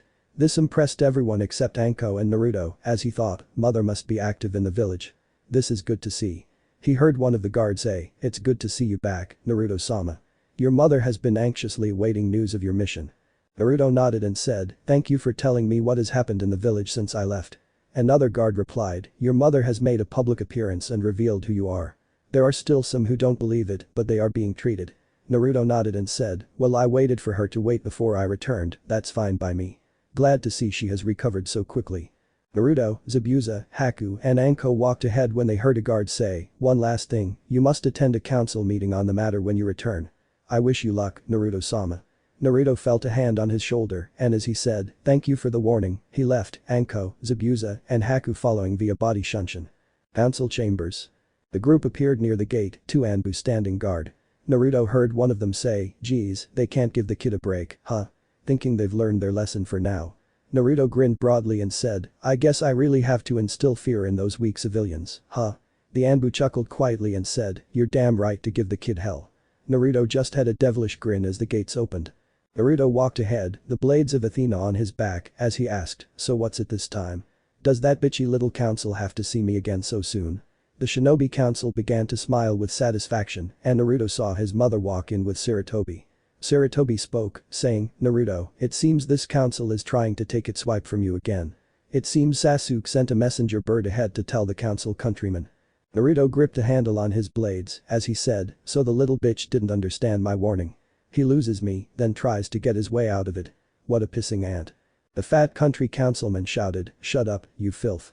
I don't believe for a second that you're the son of the fourth Hokage. Especially since it was Whirlpool, the prostitute, who tried to prove it to us.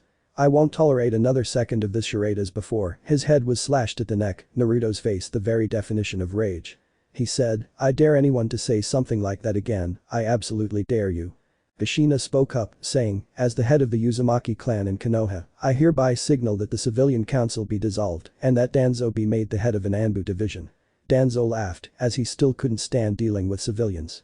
Sarutobi asked, "Everyone in favor?" Was there a majority of the civilians voting yes? A majority of the civilians said more like it, but it was voted out. "And so it is, Danzo. You may have your Anbu division and the civilians will no longer have a voice in council meetings. Instead, they will be restricted to business as merchants and they will never again meddle in clan or shinobi affairs." Naruto sighed and said, "About time, and you might want to look at your accounts, as I think they may have taken more than they show." Sakura yelled, "Who the hell are you? Just because this boar spreads her legs doesn't mean you get to." Her words caught in her throat as she felt the steel against her neck. She heard Naruto say, "You dumb bitch, you buckers who never learn what you do. Now I suggest you buck this place before I make that daughter of a bitch of you go home without a mother to wait impatiently." Every former civilian council member ran out of space, abandoning Danzo and the shinobi council. Sarutobi and the others saw brown stains on civilian pants and began to laugh. Tsume put an arm around Naruto's neck and said, "Nice one, you scared those shitless bastards off, you're good to me." Sarutobi said, "And now Naruto, as I doubt you know, is taking the Chunin exams. Anko, do you think he's ready?" Anko smiled broadly and almost trembled at the memory of the bridge as she said, "Ready? I'm more concerned about who he's up against." Sarutobi nodded and Kushina caught the trembling. She then asked, "But go ahead, as he's supposed to be on a three-man team, what is he going to be up against?" Danzo raised a hand and said, "I had Saya placed over Squad 8 to ensure Hinata-san didn't deal with Kiba, no offense to Tsume." He said. The woman simply shrugged him off. "I suggest Naruto act as a replacement for Saya for the exam. Either that or he joins as a fourth member." Sarutobi gazed at Naruto and asked, "So, what is your decision?" Naruto thought for a moment and said, "I'll go as a fourth member. Saya already has a good camaraderie with Shino and Hinata, so it would be wrong to usurp that. Besides, she's actually quite pleasant to have around. She may be quiet most of the time, but quiet people are the best thinkers and these are to be wary of the most." Danzo chuckled quietly and said, "She'll be delighted to know this." Naruto said, "Now, if there's no other business left to attend to, I wish to show my new guests where they'll be staying." Sarutobi nodded and said, "What's all, you're dismissed." Naruto and the others made a striking exit from the space as Tsume thought, that kid will cause hell of a massacre. And all with a laugh on his face. Naruto was leading his guests to his house when they heard a loud screeching noise. Naruto, without even looking, asked, "Do you want the hell out of Sakura? Wasn't that a kicking ass enough?" Sakura turned livid as she said, "You got my mother off my back, you idiot. My mom was halfway to your right side. You're nothing but a useless bastard with a boar for a mother." Naruto's dark yellow eyes stared down her face, his inches from her neck. Was his voice as cold as ice as he said, "If I'm worthless, then what are you doing here, you filth? You call my mother a boar when you are the very definition of the word. I've heard some very interesting stories about your mother, like how she tried to have mine killed simply because she was married to my father. Or how when they were younger, your disgusting mother tried every attempt to get into my dear brood pants, only to be visited by my own." The people of your clan are weak, desperate hunters who will stop at nothing to get their claws on whoever they are after. But then again, as a mother, as a daughter. Sakura trembled with fear, the supporting civilians backing away from the scene, while the shinobi rejoiced that they had gotten to see this. Naruto continued, the Chunin exams are coming up soon, and if I face your precious Uchiha, the only way he'll let you go is if you're in pieces. Now get out of my sight, you detestable, pathetic excuse for a kunoichi. It's weaklings like you who make women who actually have the strength still seem bad in our profession. The shinobi and kunoichi gazed in cheers, saying things like, you say, Namikaze-sama, or, amen to you, put that woman in her place. Even Haku and Anko cheered, and Sakura was mortified. She fell to her knees as Naruto walked away, everyone around him smiling openly, and a few of the kunoichi asked if he was available, to which Anko and Haku grabbed their weapons and said, ladies and gentlemen, enter the line. Zabuza and some other shinobi muttered under their breath, lucky man. Chapter 5. Chapter 5. Chunin Exam, Part 1. Paper Test and Massacre in the Forest. Naruto led the girls into his house, Haku surprised in the house himself. Anko laughed quietly and said, like that. Well, because you're going to be staying here, just like I am. So, Naruto-kun, did you get any drafts for the exams? Naruto smiled broadly and said, they allow, yep, if I remember correctly, killing in the second exam, even one shinobi blade to another, right? Anko nodded, then trembled as she realized what he'd said. Haku asked, what's so important about this? Anko explained, usually, you can't kill a young shinobi unless they do something you count as treason. They haven't actually stolen clan items, and the village council always got in our way, so we couldn't do anything about it. But now that there's no village council, and the exam allows killing any participant, guess what? Haku thought for a moment until this hit her. She said, Naruto-kun could kill those three without any repercussions. Anko smiled broadly and said, exactly, and that's where good things will start to happen. Haku soon had an abnormal grin on his face and said, well, I really like the sound of this. Kushina then walked out the front door and said, my little sister, I'm still always surprised that you really fill up like this. Naruto hugged his mother and she said, so, have you found Kaio-chan yet? Naruto swallowed and said, well, yes, I have, a few times already. Kushina looked him in the eye and asked, much to everyone's surprise, you two haven't done anything perverted to him. Naruto was sweating and said, well, you see, Kushina sighed and said, you did, big. Naruto started to crawl to the nearest exit, but Kushina grabbed him by the collar and he said, hold on, I just want to make this clear. You hurt my feelings, and I will lead you on this earth until you repent, understand? Naruto raised an eyebrow and asked, Aka-san, how exactly do you know Kaio-chan? Kushina sighed and said, easy. Before you, I was once Kaio-chan's ship. Seeing everyone's eyes widen, she continued, as you know, I came to this village after mine was destroyed. The reason it was destroyed is that my family possessed special chakra. It may have been what we inherited from Kratos, our ancestor. We call this power the chains of the underworld. As the name suggests, our chakra can be transformed into chains, and we can even control the Bijuu who wields this power. Naruto looked amazed and said, that's quite something, isn't it? Kushina laughed quietly and said, well, Kaio-chan and I look like sisters, that's why I want you to treat her right, okay? Naruto nodded and said, Mom, I'm not sure if I'd make proper introductions, Mom, I'll find Haku-chan, Mom. Haku shook Kushina's hand and said, it's certainly nice to meet you. Kushina laughed and said, you're certainly a polite one, aren't you? Haku blushed and said, well, yes. Zabuza crowded in and said, man, those civilians are a bunch of jerks, some of them tried to pay me to kill Naruto-sama, glad I killed them for it. Kushina sighed and said, now I'm glad you're the polite one. Naruto laughed quietly as Zabuza said, I'm guessing you're Naruto-sama's Aka-san. Kushina nodded and asked, I am, why?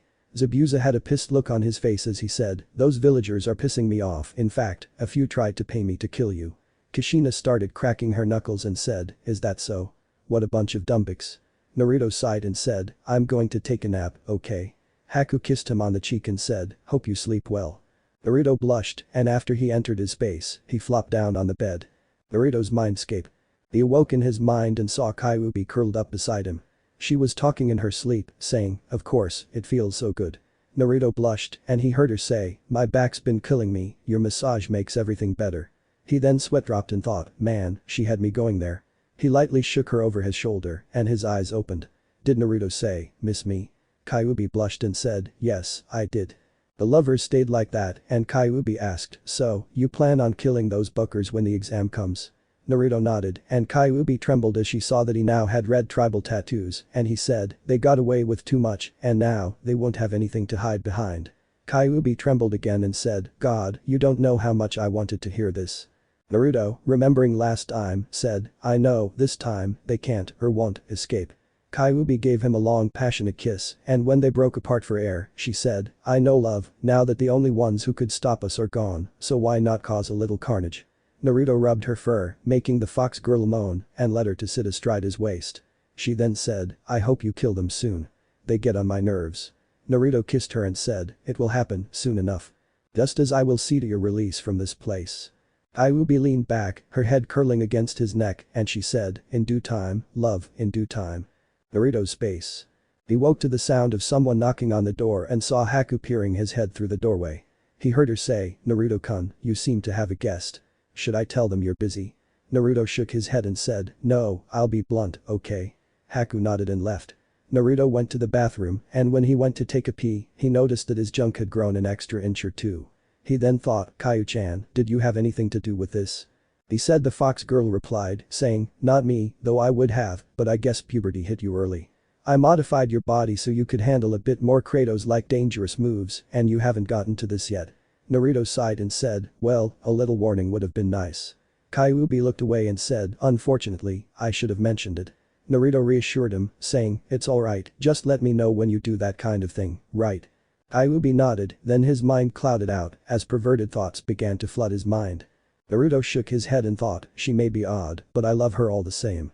After finishing his business, he went downstairs and saw Saya, a large blush on her face.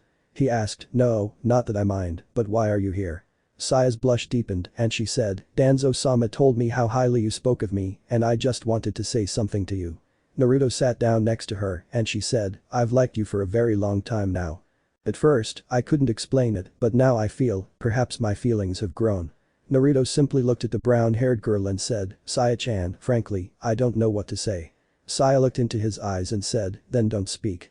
And she surprised him by kissing him deeply on the lips, surprising him so much that they lost their footing, Saya getting on top of him. Naruto, his surprise gone, began to kiss the girl from behind, going from kissing to a full-blown blowing-off session. He was still by the time he had his hands on her butt, which she allowed. When the duo separated for air, he said, the hit, just the hit. Saya blushed and said, I know we'll be on the same team for the exam, and that Hinata-san likes you.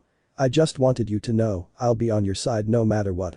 Naruto said, thank you, Saya-chan, it's nice to hear that. The dark-haired girl had a blush that made Hinata blush and said, Naruto-kun, you still have your hand on my ass. Naruto smiled smugly and said, so I do, why don't you like it? Saya shook her head and said, no, actually, I do. She then kissed him again, this time Anko and Haku saw all of this. Haku then said, should we just trust them? Anko nodded and said, go ahead and leave them be, besides, they'll be dealing with the Chunin exams soon, which are in a week. Haku nodded and the duo left the two of them alone. Exam day at the academy. Naruto, Saya, Shino and Hinata walked toward the academy and they saw a very unpleasant sight. Kiba, Sakura and Sasuke. Naruto visibly frowned, his red tattoos glowing slightly. Kiba, in an act of ignorance, said, you better look after your pathetic donkey, Naruto, because now no one can save you in this exam. Naruto frowned even more deeply and said, of all the deaths you'll have to worry about, mine isn't one of them. Kiba replied, yeah, right, you can't kill me. Naruto grabbed him by the neck, making sure not to hurt Akamaru. He threw Kiba at her face and said, what did you say? The council is gone, the second exam is where they allow the killing, and if I see you in that forest, this will be your grave. Naruto then dropped Kiba onto his donkey and when Sakura tried to grab hold, he smacked her across the face, saying, you buckers don't deserve my time. The next time I see you, I'll kill every last bit of you. Naruto walked into the academy, Saya and Hinata beaming with pride, while Shino thought, and for once, not only do I agree with Naruto-san, but I'd actually enjoy watching him go by. Four of them walked over to where the space was and saw both Kurenai and Anko there, and Kurenai said, now I doubt I need to explain what's going on. Naruto, I expect you to behave. Naruto shook his head and said, I'm no perv, but if you were to run in, Uchiha, you harpy, and mutt, well, Tsum-sen had better warn you. Anko laughed quietly and said, I'll do this, but anyway, I want guys to look at your backs, as it can get dirty. Naruto smiled contentedly and said, no worries, I have something that can make this a walk in the park. Anko nodded and she and Kurenai moved away from the gates and allowed those three to enter. When they entered, they saw the room filled with genin glaring at them, or in the case of the Leaf Village, glaring at Naruto. The Iwa genin were doing the same, as Naruto resembled a miniature version of the room, with obvious differences. Naruto noticed the sand genin staring at him, the female of the blushing group, just as the female of the solitary team was. The one with the squashed pumpkin, and asked, should I assume you're with a team? Naruto nodded and asked, I didn't expect to see Suna Shinobi here. Have you enjoyed your time here? Gaara nodded and said, we have, but we ran into some of your shinobi, and they were quite rude. Naruto shook his head and said, my apologies, they may have been genin who didn't know about the exams. Gaara nodded and said, true. Forgive my manners, but what's your name? Mine isn't Sabaku Gaara. Naruto nodded and said, I'm Naruto Namikaze. The Iwa genin started to chase the monster out, while the Mist genin saw the blades above Naruto's rear and quickly decided to stay away. Gaara saw Squad 7 enter the space and said, they were these guys. We ran in, they look so pathetic. Naruto simply added it to the list, reasons to kill the buckers in the most horrible way possible. I'm skip ahead of the intro and shit and right to cut to the second exam. Ibiki leaned away from the window and a large black shape pushed its way through the window and this unfolded, revealing Anko as she said, well, you brats, the easy part is over, now the real fun begins. Sakura moaned and said, ah, big, that psycho bitch. Naruto gave her a death glare, as did most of the Chunin. Did the other rookies think, does that bitch have a death wish? Anko gained everyone's attention, saying, now that the peanut gallery is closed, go and get yourselves ready for the next exam. Follow me to training ground 44.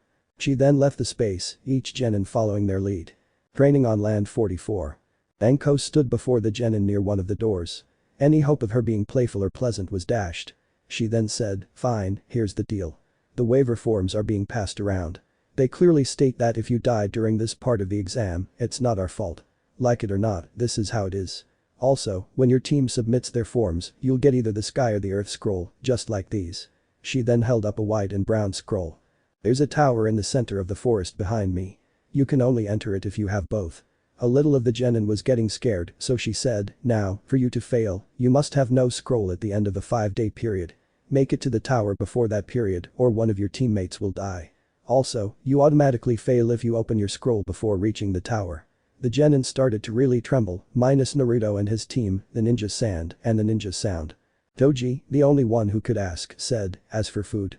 Anko stared and said, there are plenty of animals and plants, this is survival, damn it, so act as it is. Or if this isn't your thing, there's always a wide assortment of humans to munch on. Now they scared the genin, and Naruto smelled a strong snake scent behind him and knew there was only one person who had it, seeing as Anko's curse sign was no more. He grunted and thought, so still he's here, must be after Sasuke, can't leave what's happening. After they received their scroll, a scroll of earth, Naruto and his team headed to their gate and saw Gaara and his team nearby. Naruto had his scroll strapped to his back, the blades of Athena on his back. He then checked on Sasuke's team and saw that they had a scroll of sky, perfect. Naruto gained a dark smile and stroked his scroll. After the wave returned, he examined it and saw what the weapons were in the most recent circle, and he liked what he saw.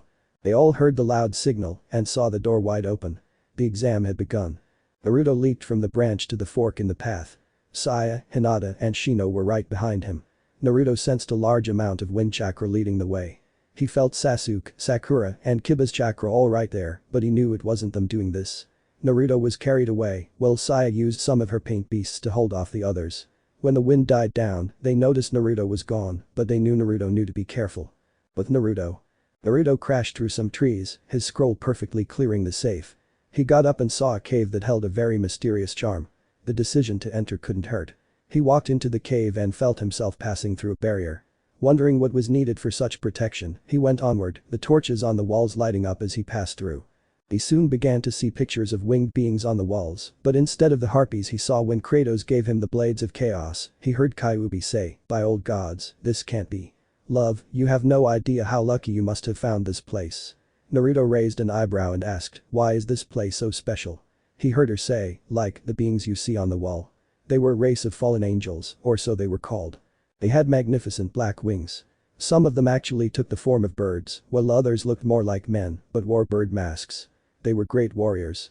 Naruto hissed and said, damn, I'm glad I didn't fight them. Kyuubi laughed foolishly and Naruto saw a scroll on a pedestal. Kyuubi couldn't believe her eyes as she said, you found Blackwing's contract. Incredible. Naruto stood up and asked, so wait, those guys are some kind of summoning creatures? Like toads and snakes? Iubi nodded and said, yes, and while the boss isn't as big as these other summoning bosses, he still deserves respect. Naruto then ran over the scroll and deployed it with extreme care. He remembered what Anko had told him about summoning contracts, and after biting his thumb, he signed his name in blood. Performing proper hand seals, he slammed his right hand into the ground, saying, the summoning jutsu. A large puff of smoke obscured his view of what he had actually summoned. When it cleared, he saw a human-like bird. It had two human-like weapons, large wings, wore some kind of battle armor, and its yellow eyes stared directly at him. Blackwing Elfin the Crow, Naruto stared in astonishment and asked, who are you? The bird scoffed, and to his surprise, said, you summon me and you ask who I am? Naruto shook his head and said, I meant your name, as I can see very well that you must be the chief. The bird laughed quietly and said, well, you're mistaken in one respect. I am not the chief. High above you, but not the chief. My family and I go by a sort of codename. My name is Elfin, and my full title is Elfin the Crow. Naruto stared, seeing this as the oddest summoner he had ever heard of, and said, my name is Naruto Namikaze, and frankly, I happened upon your summoning class by chance. Elfin simply stared, an accident. He found our scroll by chance. There is no other way. He can only be the one we've been looking for, and crossing the barrier is proof of this. Elfin then shook his head and said, accident or not, you're our new installer. Normally, it's the boss who approves such things, but I was given the task. Our class is full of surprises, like one ability we have. He then touched Naruto on the chest, and Naruto felt a rush of energy through his body. His eyes changed to gold with slitted pupils, and his red tattoos were replaced by black tattoos that covered his face. Think Tsubaki Masamune's mode. Naruto shook his head and said, did you make me hell? Elfin started laughing, which sounded more like a croak, and said, that, my friend, is our summoning toad clan's version of it, and it meanders like sage mode. This has quite the practical addition. Naruto felt something sprout from his back and saw large black wings, and he thought, this isn't what I expected. Elfin smiled contentedly and said, like that. The moment I saw those plates, I knew you were the descendant of the god of war, and I knew what you would need. He once wore a great pair of wings that he took from a man named Icarus, and I doubt they lasted this long. Naruto checked the wings and said, so, is this your way of giving me a pair of wings? Elfin nodded and said, I'll inform the rest of my family about this, so enjoy the way while this lasts. We'll teach you how to use them properly later. Naruto nodded and said, thank you. This will be a great help. Elfin disappeared in a puff of smoke, and Naruto quickly ran outside and, with a flap of his wings, flew over the forest pavilion. He sensed his equipment near the three fools. He flew over the pavilion, enjoying the sensation of flight. He thought, so, even Kratos did this. The man, what hasn't that guy done? He was soon on the spot where his team was, and he dove down. But the squadrons. Saya was livid, as were Shino and Hinata. Sasuke was left stunned, and Sakura was bitching and moaning at him for having either of the girls there. Naruto floated down, his wings breaking apart as he did. He thought, man, I guess this is that Elfin wanted to say, enjoy it while it lasts. Sakura was terrified, and Naruto said, hey. You shit-face, did you do this to yourself yet? Kiba quickly got pissed and said, where did you come from, you're not wanted here. Naruto tightened his grip on his blades, to the memories of what the villagers told him when he was younger brought to the surface. Saya placed a hand on his shoulder and said, you're no talk, seeing how Orochimaru kicked the shit out of each of you. Now we can do this the easy way, or the more complicated way. Give us your swipe, or die. Naruto's tattoos glowed slightly, and he said, these fools would never turn it in, obviously, but it's useless. I really told them what would happen if I saw them in this forest. Now even Kiba was getting scared. Akamaru jumped out of his coat and walked beside Naruto. Naruto scratched the dog by the ears and said, nice dog, he knows when to stop. Kiba growled and said, the traitor, behold, I'm not giving any more crap, fang over fang. Kiba turned into a mini tornado, heading straight for Naruto, but Naruto flicked his right arm in the way, and Kiba found himself being knocked back and into a tree. Sakura saw a golden armor on Naruto's arm, the coating bearing the image of a ram, and it gleamed slightly. Naruto then said, golden wool, a handy little item, very useful. Naruto then drew his blades and slowly ran over the trio, the blades looking very close to the ignition of red. He then said, I told you repeatedly to buck with me, and you will die. And now, there is no council to protect you, no law to hinder me. It's just you and me, and whatever happens here, stays here. Sakura was truly terrified, and as she tried to run, Naruto swung one of his blades by the chain and hurled it at her. The blade flew through the air and impaled Sakura through her stomach. He yanked the blade back, dragging her painfully with it. She stared into his face and saw him grab the handle of the blade and pull it straight down, slicing through her intestines, uterus, and even her groin. She was dead before she even hit the ground. Kiba regained consciousness and saw Sakura lying on the ground. He braced himself against the tree as he saw one of Naruto's blades fly straight at him. It impaled him in the face. Naruto yanked the blade back, tearing a fair amount of flesh in the process. Naruto then looked at Sasuke and saw that he had a curse mark on his neck and thought, so Orochimaru was here, guess I'll have to disappoint the bucker. Naruto convincingly opened Sasuke's eyes and yanked each eyeball out. The first one woke Sasuke, who screamed in agony. The second eye he ripped out made him scream even louder. Naruto then slashed his throat, ending the scream forever. He saw the eyes in his hands, and while disgusted, he crushed them both and threw them away, the once useful organs now nothing but the slump. Saya, Kyuubi, and even Hinata were connected by this, Kyuubi trembling, and could not wait for him to fall asleep. The blades of Athena then began to glow red, the runes on the blade shone with a deep brilliance, and Naruto began to laugh, a deep laugh that showed the signs of death to come. The tower. Naruto and his team opened their scrolls, and when they saw Kurenai, she asked, how did all this go? Naruto replied, this went perfectly. Unfortunately, Sasuke's team was killed. It seems the team that dealt with them had the same scroll and forgot about it. Kurenai knew he really meant, we caught up with them and killed them. Kurenai then said, good, the spaces have been prepared for those who did it early, and you have 3 days left. Naruto nodded and went to the prepared space, as he was tired from everything that had happened. The moment he fell onto the bed, he was fast asleep. Lemon skipped. Kyuubi collapsed on top of Naruto, his body still feeling the orgasm. Naruto threw the leaves over them and said, just think, once you're out of here. Kyuubi laughed and said, I know, and I can't wait. But until then, it's nice just being here, together. Naruto nodded, and the lovers fell asleep in each other's arms. Chapter 6. Chapter 6. Prelims, Surprises, and a New Hell. Forest of Death. The bodies of the once known Squadron 7 lay in the clearing as they were left. 3 figures entered the clearing, and the first said, they are not much, but they will have to do in wiping out that cursed bloodline of Kratos. Can you reanimate them, Hades? The second, known as Hades, was a large man whose back was covered in spikes, a helmet that concealed his face. He carried 2 chain weapons, entirely black, which ended in ferocious-looking hooks. These were meant to replace the claws of Hades, which had been taken from him by Kratos long ago.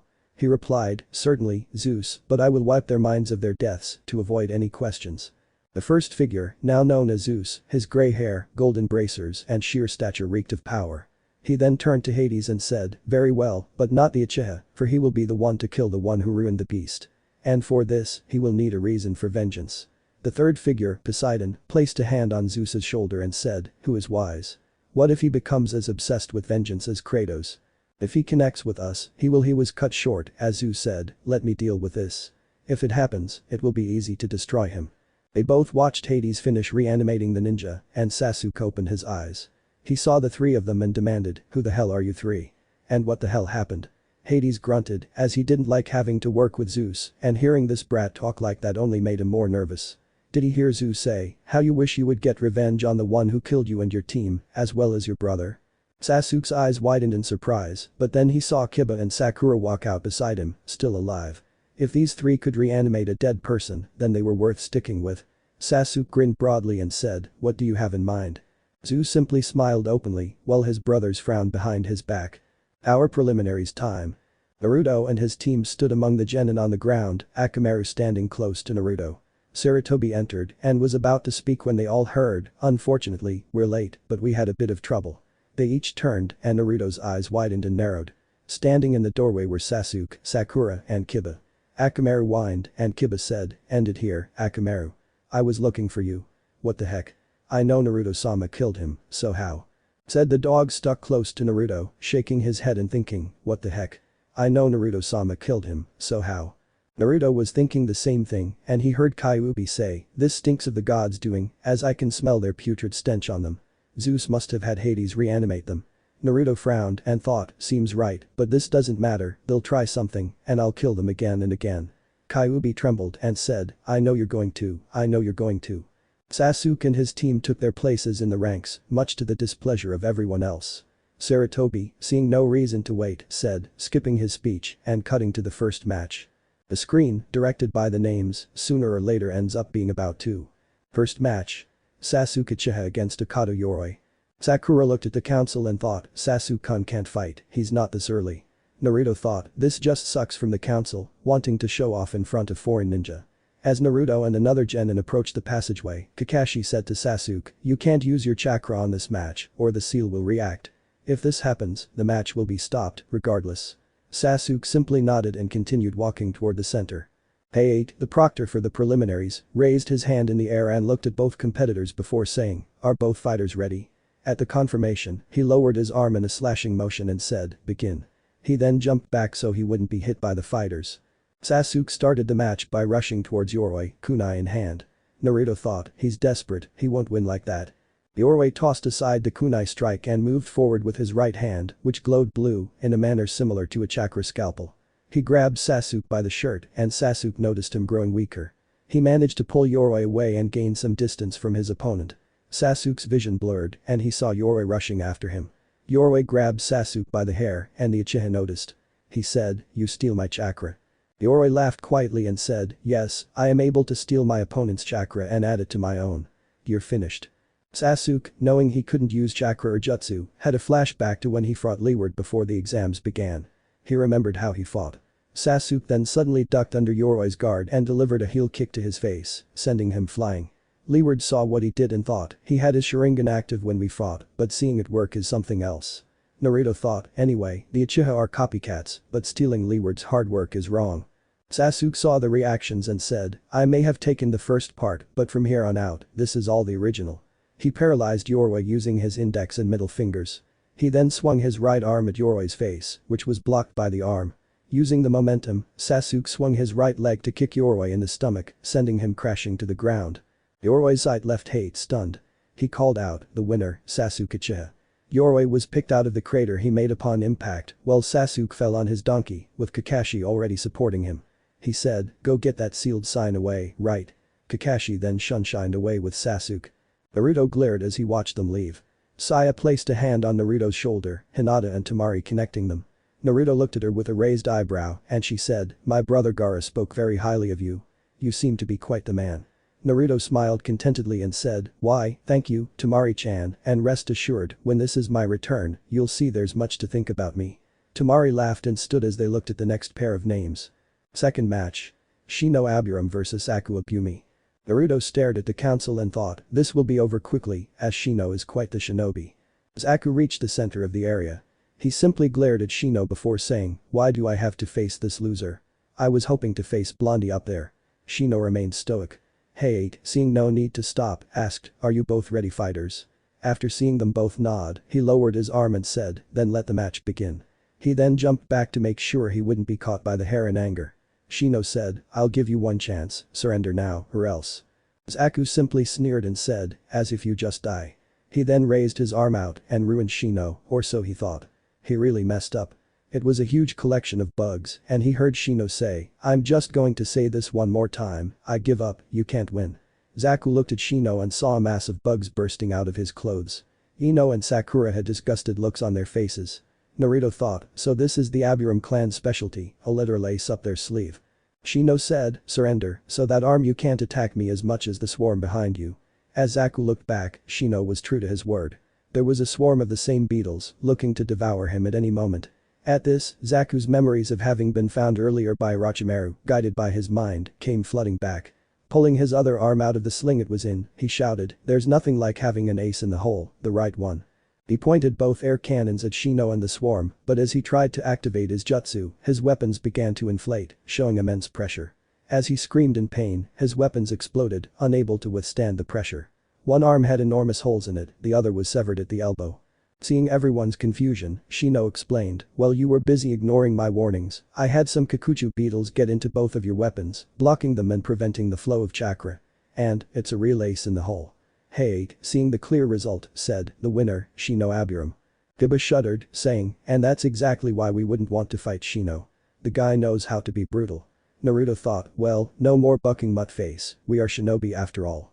Naruto saw Zaku being carried away by the doctors and he saw that the Jonin didn't give a damn. He then saw that the council had two new names. Third match. Kankuro vs Misumi Tsurugu. Naruto watched a makeup artist carry the Genin arena and another of Kabuto's teammates walk down to the center stage.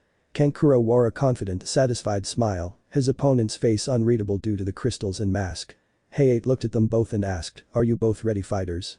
Seeing their confirmations, he swung his arm down and said, then let the match begin. And he then jumped out of the way. Kankuro carried the bundle off his back, saying, this will be finished quickly. Miss Yumi then lunged at Kankuro and, in a strange way, wrapped Kankuro round, who only had time to throw the bundle off him. Miss Yumi laughed quietly as he said, I am able to stretch my body using my chakra, twisting my bones to make them softer. Surrender now, or I'll break your neck. Kankuro simply scoffed and said, yeah, right, you don't have guts. Miss Yumi appeared to have an angry expression, and with one single movement, he snapped Kankuro's neck.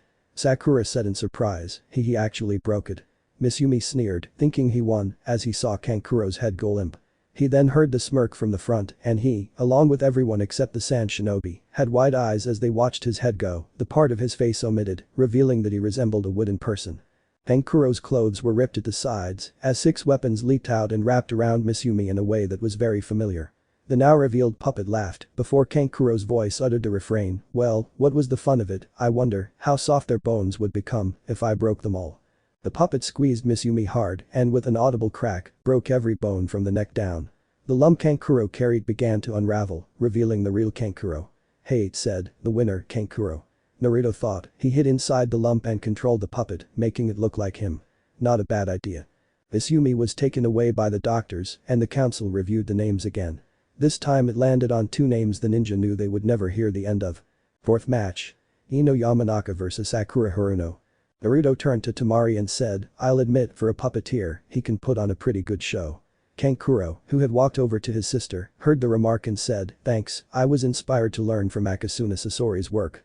Naruto raised an eyebrow and said, me, a wind user, a puppeteer, and one who controls sand, but a bit of a showman.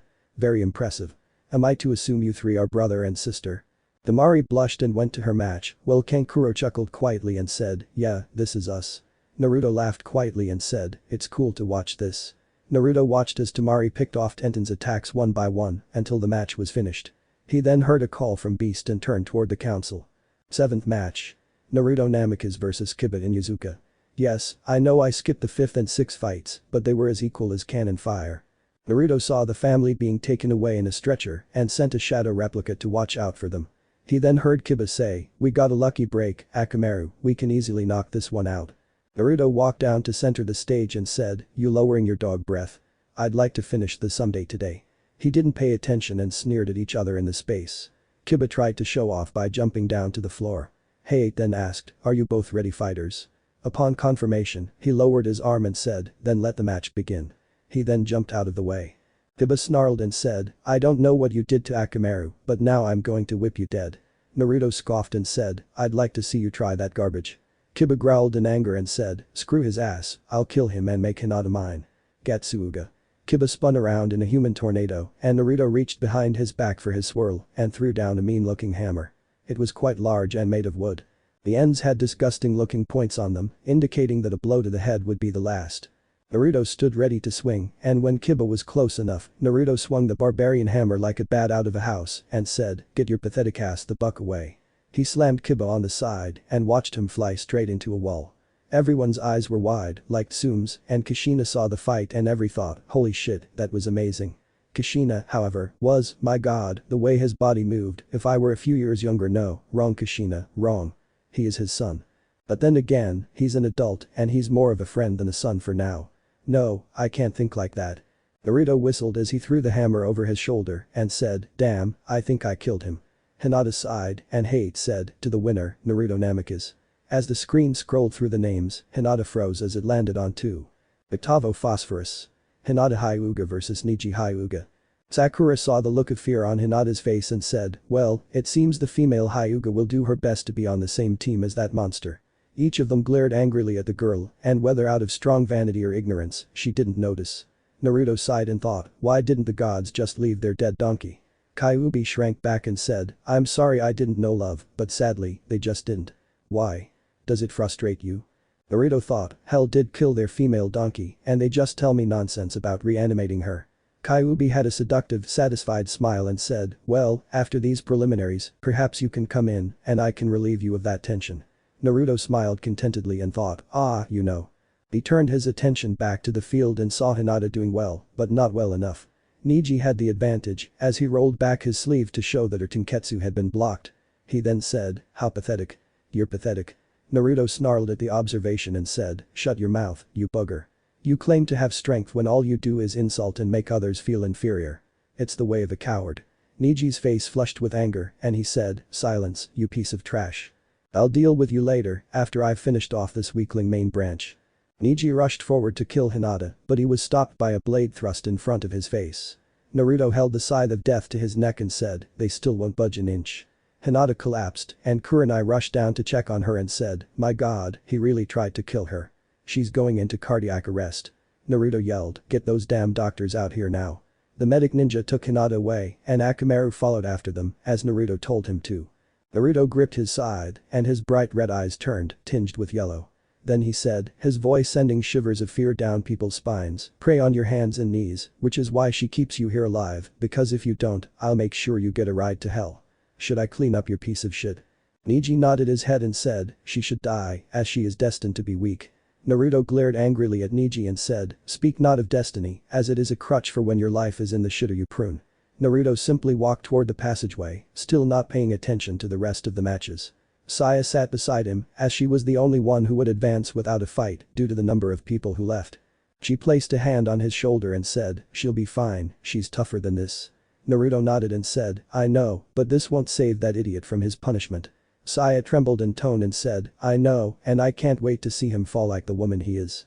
Naruto decided to take a quick nap and Temari nudged him awake and said, the matches are finished, we're being called downstairs.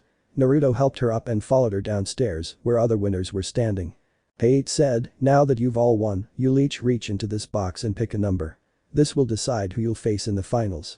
Anko walked around to each genin with a box and as each reached in, they called out their number. Niji. 2. Naruto. 1, each one trembled at the evil look he had.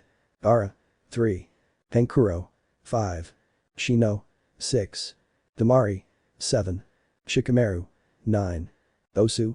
8. Sasuke. 4. Skirt. 10. Thus creating the alignment. Match 1. Naruto Namikaze vs Niji Hyuga. Match 2. Gaara vs Sasuke Uchiha. Phosphora 3. Kankuro contra Shino Aburam. Phosphorus 4. Temari against Dosu. Match 5. Shikamaru vs Skirt. Shikamaru complained about how he had to fight a girl and Naruto approached, saying he would train afterward. He left the room and walked through the corridors. Saya wasn't with him yet as they knew he had to be alone. He heard a scream from one of the rooms and felt its sound dissipate. He rushed into the room and saw the genin Zaku trying to grape his teammate. Without hesitation, Naruto grabbed a weapon from his scroll, a spear called the Spear of Destiny. Naruto impaled the idiot on the spear and lifted the poor girl's body. He threw it into a corner and saw the girl terrified for her life. He cut her bonds and said, all right, go get her out of here. After giving her a spare set of clothes, he turned so she could change. She then said, you can look now. He turned and saw her zip up her coat and he said, go on, we need to see the Hokage about this sort of thing. The family nodded and said, thank you, Naruto-sama, I'll follow you anywhere you need me to. Naruto made a standoff, the family grabbing his arm. Sadly, they ran into Sasuke and Sakura along the path. Naruto frowned and said, of all the bugs, I'll kill him at the very least. Sasuke smiled broadly and said, yeah, right, the last one dead.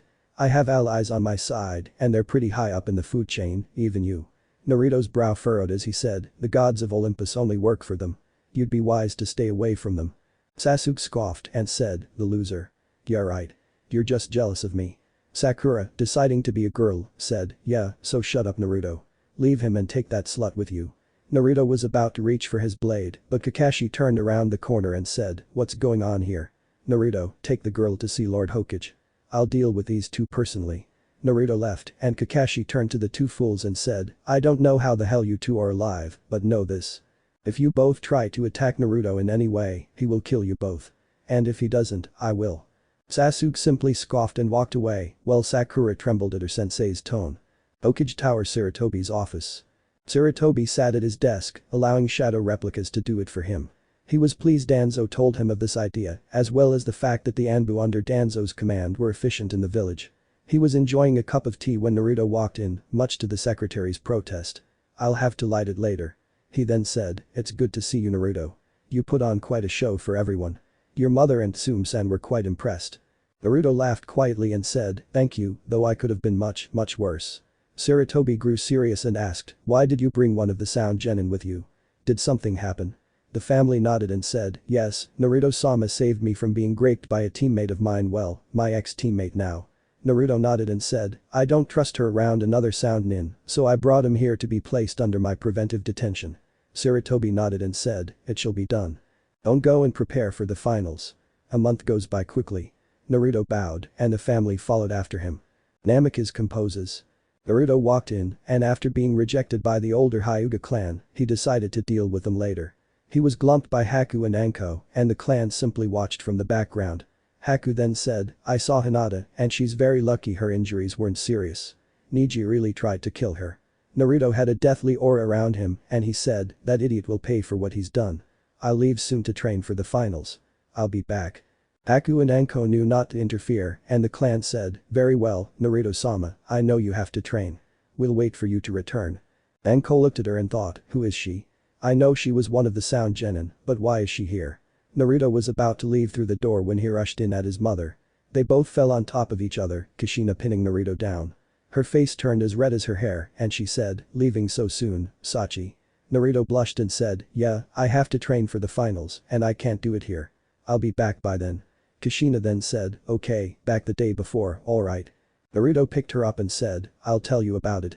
I'm skip Chunin final exam. The family and Hinata sat on the stands, forced to find out how Sasuke was going to defeat the female Banshee herself. They both wondered where Naruto was, as he didn't appear when he said he was. Only a wisp was found which said, look at the skies. Kushina was in a frenzy, as Naruto hadn't left her mind for the entire month. Haku and Anko were also worried, as they hadn't expected Naruto to simply disappear. Hiba and Sakura tried to find him after checking his house, but they still hadn't entered the gates. Where Naruto spent all his time, he trained with his training. After being brought back to his home in Elfen, Naruto learned how to use Sage Mode and was given a gift by his boss, Yami, or the Winged Black Dragon. This was a sword that controlled shadows, not unlike the Nara clan's jutsu. This was Masamune, a dark sword forged to use an amazing ability. Yes, this is Masamune of the Soul Eater. I always liked this one. Naruto was unable to gather natural chakra as he moved, so a chakra receiver was placed in the sword's hilt. This would gather natural chakra for him, but only up to a certain amount.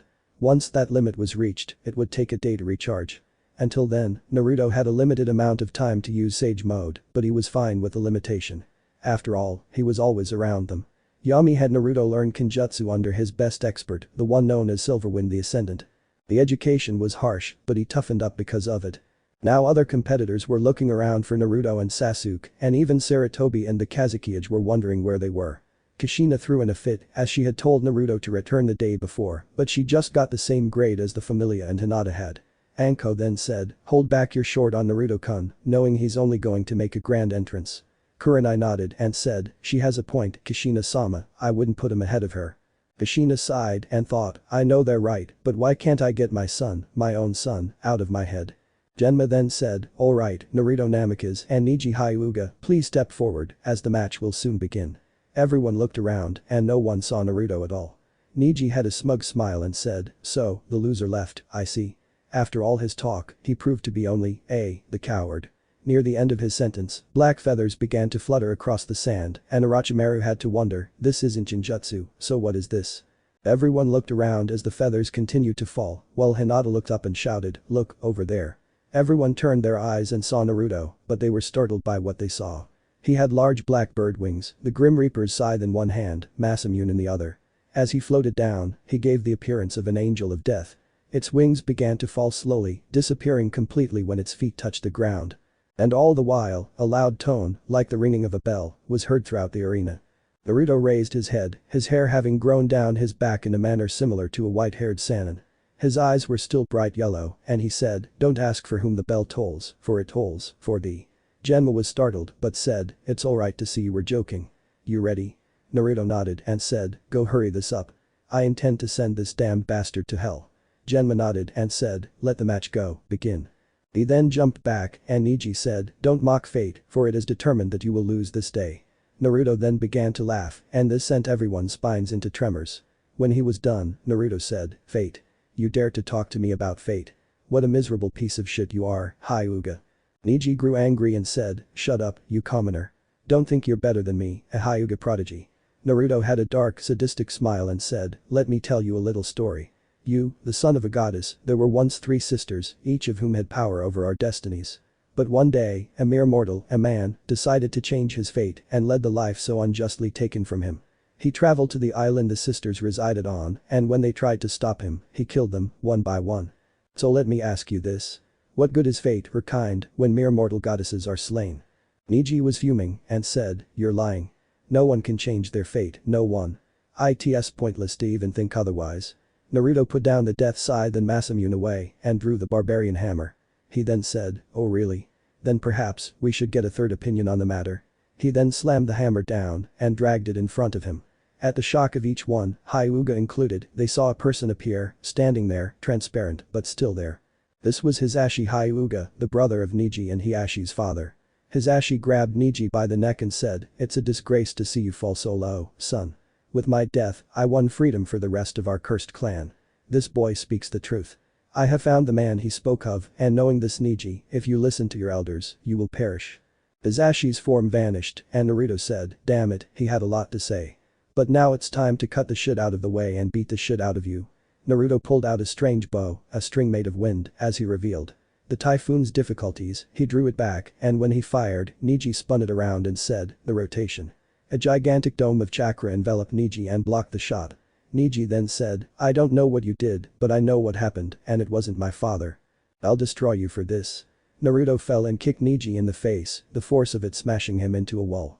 Naruto grabbed him by the collar and said, sorry to disappoint you, but he was your father, and frankly, I liked him better than you.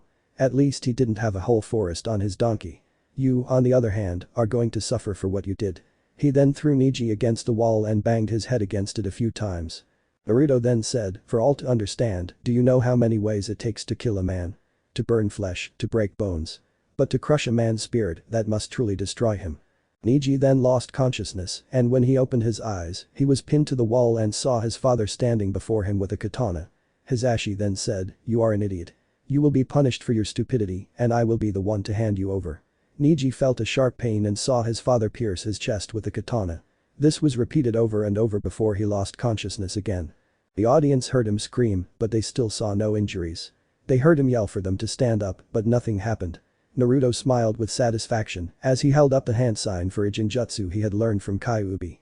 A demonic version of the hell-viewing genjutsu, similar to Itachi's Tsukiyomi. Niji was torn apart by the pain, and he backed away from Naruto in fear. He yelled, what the hell are you? What are you?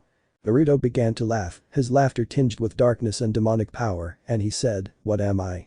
My ancestor was Kratos, the ancient god of war. He was feared, respected, and he held the power with his back all over him. But his title was taken from him, his home, his people destroyed by the very gods he once served. But now the time of the gods has passed, Kratos' title left open. I shall be the one to reclaim that throne. I will make myself the new god of war. He raised the blades of Athena in the air, like blades moved of their own accord, giving him the appearance of one who would keep his promise. They slashed the earth, leaving gigantic cracks in their wake. Kushina, as well as others in the audience, were startled by the display of power, and Kushina thought, I know he's going to, and I should be there to help him with what he needs. Niji looked in fear, and he said, Proctor, I give up, I lose. Chapter 7. Chapter 7. Invasion, Slaughter, and Hell on Earth. The audience was stunned, as the civilians thought that the Hyuga prodigy would kill the demon brat, and the shinobi was startled to see how ruthlessly, for lack of a better word, Naruto handled him. Orochimaru was sweating, and he learned of the god of war, even if his era was long before the great remaking of the world. It seems the Kratos lineage still exists. I must be wary of that boy. Did Sarutobi see the civilians' reactions and think, how does it feel? To know that the one you've shown so much hatred to over the years is finally striking back, you silly little bastards. Anko checked on Kushina and saw her face resemble a tomato, and she asked, are you alright, Kushina-sama? Kushina shook her head thoughtlessly and said, yes, I'm fine, just impressed by the match of my Sachi, that's all. Beside of her, in no way arguing, Anko leaned back in her seat and thought, yes, right, startled my ass, if I didn't know better, it would seem that Kushina-sama is in love with Naruto-kun, then again, she can't call herself his mother, friend maybe, but mother, I highly doubt it. Damari and Kankuro seriously considered telling the Suna force to retreat as they had heard the legends of the god of war and his home in Sparta. No one who invaded a Spartan home was left alive. They then heard the tremor and checked on Gaara, seeing him glance at Naruto. What they didn't hear was Shukaku shouting at his host, saying, "Now, beloved of time, a descendant of Lord Kratos has revealed himself. Now you may show your true self." Bara trembled, not in fear, but in excitement, for the Tsunade Jinchuriki held a secret of her own. While in the womb, she was a he, but because Shukaku was sealed within her, Shukaku caused an impromptu gender change, a fact the demon both told her host about and apologized for. The reason she went crazy on the full moon from time to time was simple, if a little anticlimactic. The full moon was during Shukaku's period. And like all hormonal women at that time, she was much more irritable. Sadly, the Genin Dosu learned this the hard way. Stadium floor. Neji was surrounded by medics, some of them glaring angrily at Naruto for causing this much harm in the first place. Naruto scanned the stands for reactions and saw some of the Jonin and Chunin applauding and cheering, Kushina, Anko, Hinata, the family, and Haku being the loudest. This caused Naruto to smile with satisfaction and he said, "Naruto-san, please let me ask one last question." Naruto turned around and saw Neji on his hands and knees, a surprise to anyone who knew him or his clan. He then asked, "Why did you spare my life? I understand what I've done. I tried to instill fear in Lady Hinata and as I felt, I saw exactly what I'd done and so my life shouldn't have been spared, but why did you do it?" Naruto turned to walk away and as a deathly silence fell over the stadium, they learned, because of the one thing she had to overcome fear. Hope. This was her hope that her clan would be reunited and that the seal on her head would be gone. "I may despise you for what you did, but I will not kill you, as this would sadden Hinata-chan, something I wish to avoid." Hinata felt Anko's eyes on her, who laughed and thought, "Looks like I won the bet, Kurenai should never bet on me whether Naruto-kun noticed or not. But I have a feeling something crazy is about to happen." Neji was placed on a stretcher and as he passed Naruto, he looked apologetically at him, to which Naruto nodded. Hiashi sat with the rest of the elders and Hanabi, his youngest daughter, asked, "Father, the elders said that the blonde boy would lose, but he won, why?" Hiashi smiled with satisfaction and he said for the elders to hear, like Hanabi, Neji was stuck on the elders' foolish ideals. They filled his head with lies and deceit, sadly filling this clan with more of the arrogance that his late mother despised. "Perhaps one day, you or your sister will be able to change this clan for the better." The elders looked at him as if he had spoken blasphemy, but none were foolish enough to call him out on it, as this would only reinforce his words, not refute them. Stadium stairwell. Naruto calmly approached the stairs and to his surprise, saw Gaara waiting for him. He said, "Hello. Gaara-san, did you enjoy the match?" He saw Gaara nod and in surprise, a slight blush crept across his face. Gaara took a step forward and Naruto noticed the sand falling, literal pieces falling and exposing something to his surprise. Instead of short red hair, it fell down in front of his shoulders and his body shape reminded Naruto of the Hergla symbol Suna. He then asked, "My Naruto-san, why are you so surprised?" Naruto cleared his throat and said, "His sand can certainly hide a lot, right?" He saw Gaara walking closer and said, "Naruto-san, I need to confirm something. Please look at the cage box and check my father's scent." Naruto had to tremble as soon as the poison was placed on the word father. He walked to where he could smell the scent coming from the leeward side and said, "He smells of wind and mud. I'm sorry to tell you, but this isn't your father." He turned around and saw Alone tear down Gaara's face and asked, "What's wrong with him?"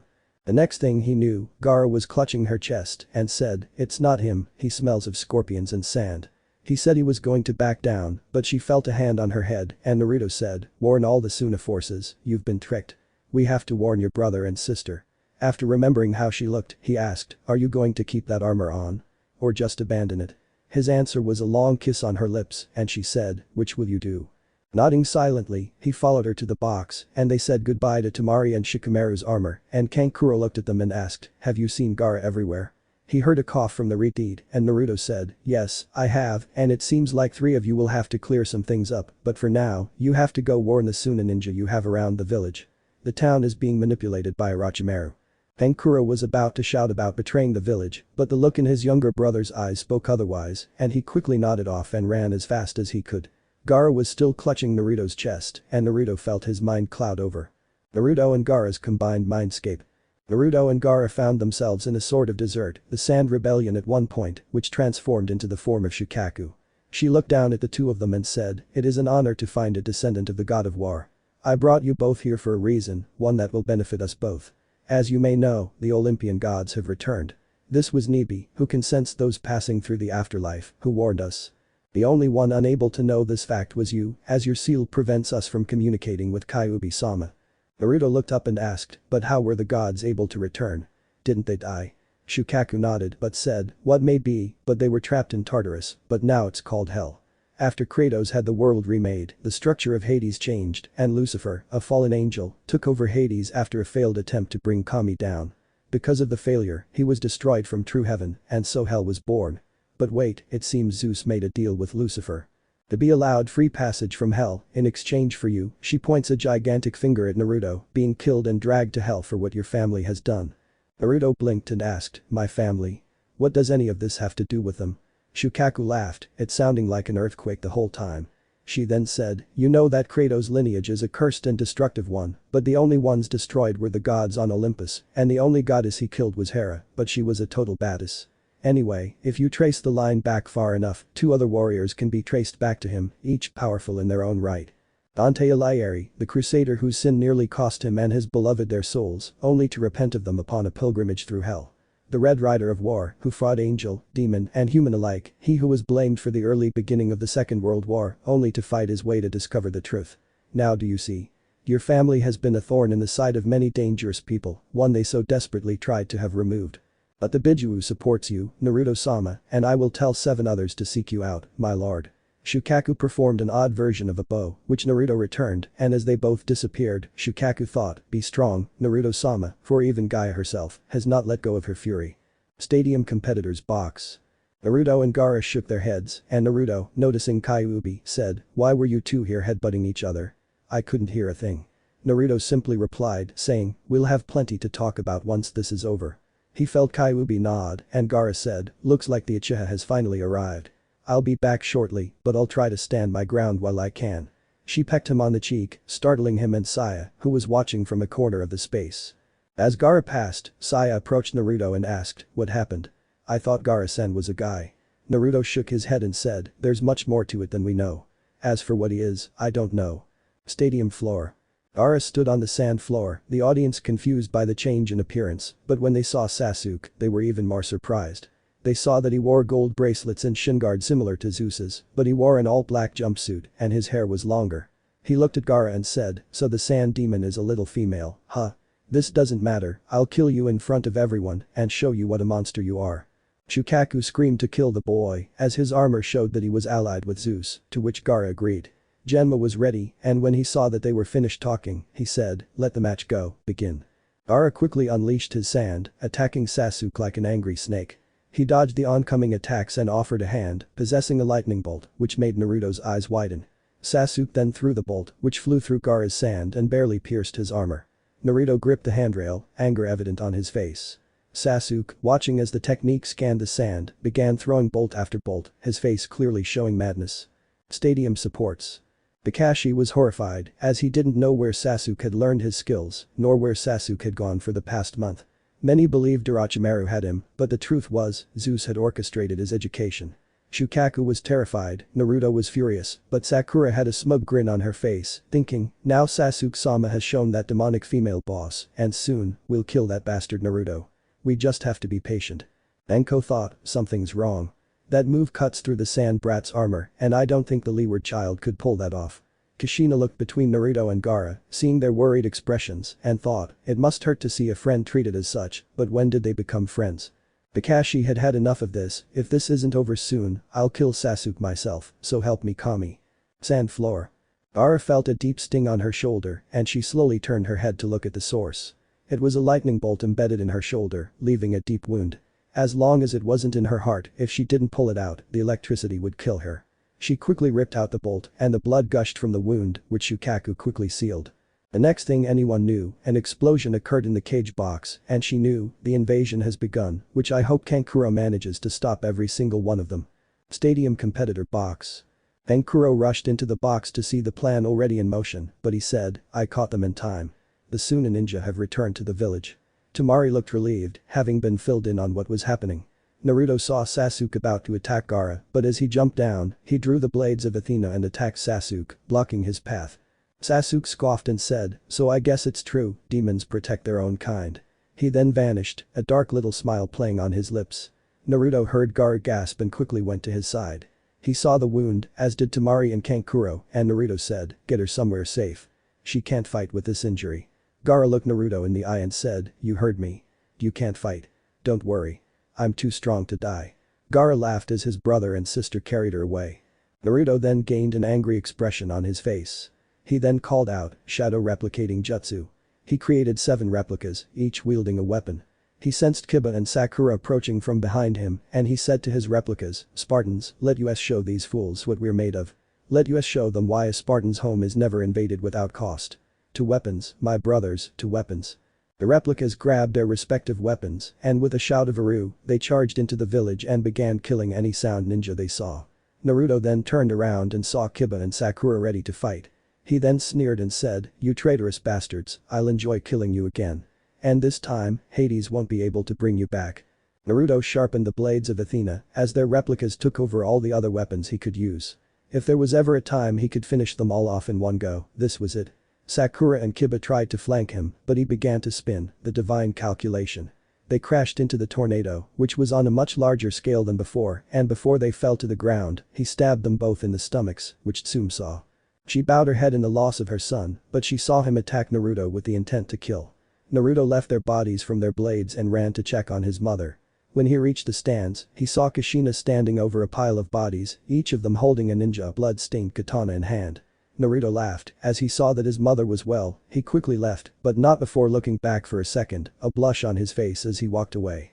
Page box. Sarutobi was startled to see that this was Orochimaru, his old student behind the cage robes. Dealing with the snake himself proved to be a real burden on the old monkey, but it only got worse once 2 out of 3 cage were summoned before he was returned. Gratefully, he stopped the 4th Hokage from returning. Otherwise, he would have been dead already. Even Enma wasn't much help as the summoning took more than his limited chakra. Resigning himself to the cost of what he had to do, he created 3 shadow replicas and utilizing the infinite darkness genjutsu, bought himself enough time for a final set of hand signs. Konoha streets. Naruto found himself surrounded by the sound ninja in his area and his chakra sense was limited. Soon a drumbeat echoed through the air and the original's voice was heard throughout the village. I trace my history of blood runs from my family tree. Bloody burns in me. Cruel tendencies. Keep the thirst for blood away. Keep the violence at bay. You can't deny the animal's genetic DNA. Disappear into the fog that multiplies. The sloping surface of corrupted blood reminds you where you go at night. You got the bloody teeth and the side of a wolf. The ancestral genocide. We were killed to save lives. Only one beast truly survived. Now I live to take life. Aware of me, you cannot help what I am. I am both man and beast. Your flesh I will eat. The fall directly into the murderer. The beast becomes who lives in the inner cesspool, its fangs in the skin. They drink the blood, then you can live the slaughter until you find the one who will bear corrupted children. Death brings life in the dark. They infest the world and make their sign tonight. They perpetuate, they procreate, they ensure the murderer, they keep lineages alive. Our children go backward and hungry for the flesh they are inclined to control. They hunger for their souls tonight. Close your eyes and become the animal you once were.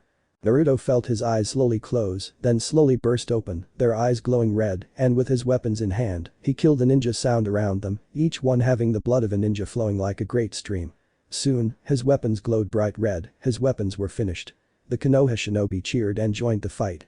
Lineage evil takes his life, evil gives him life, lineages. The evil of life takes his life, evil gives him life.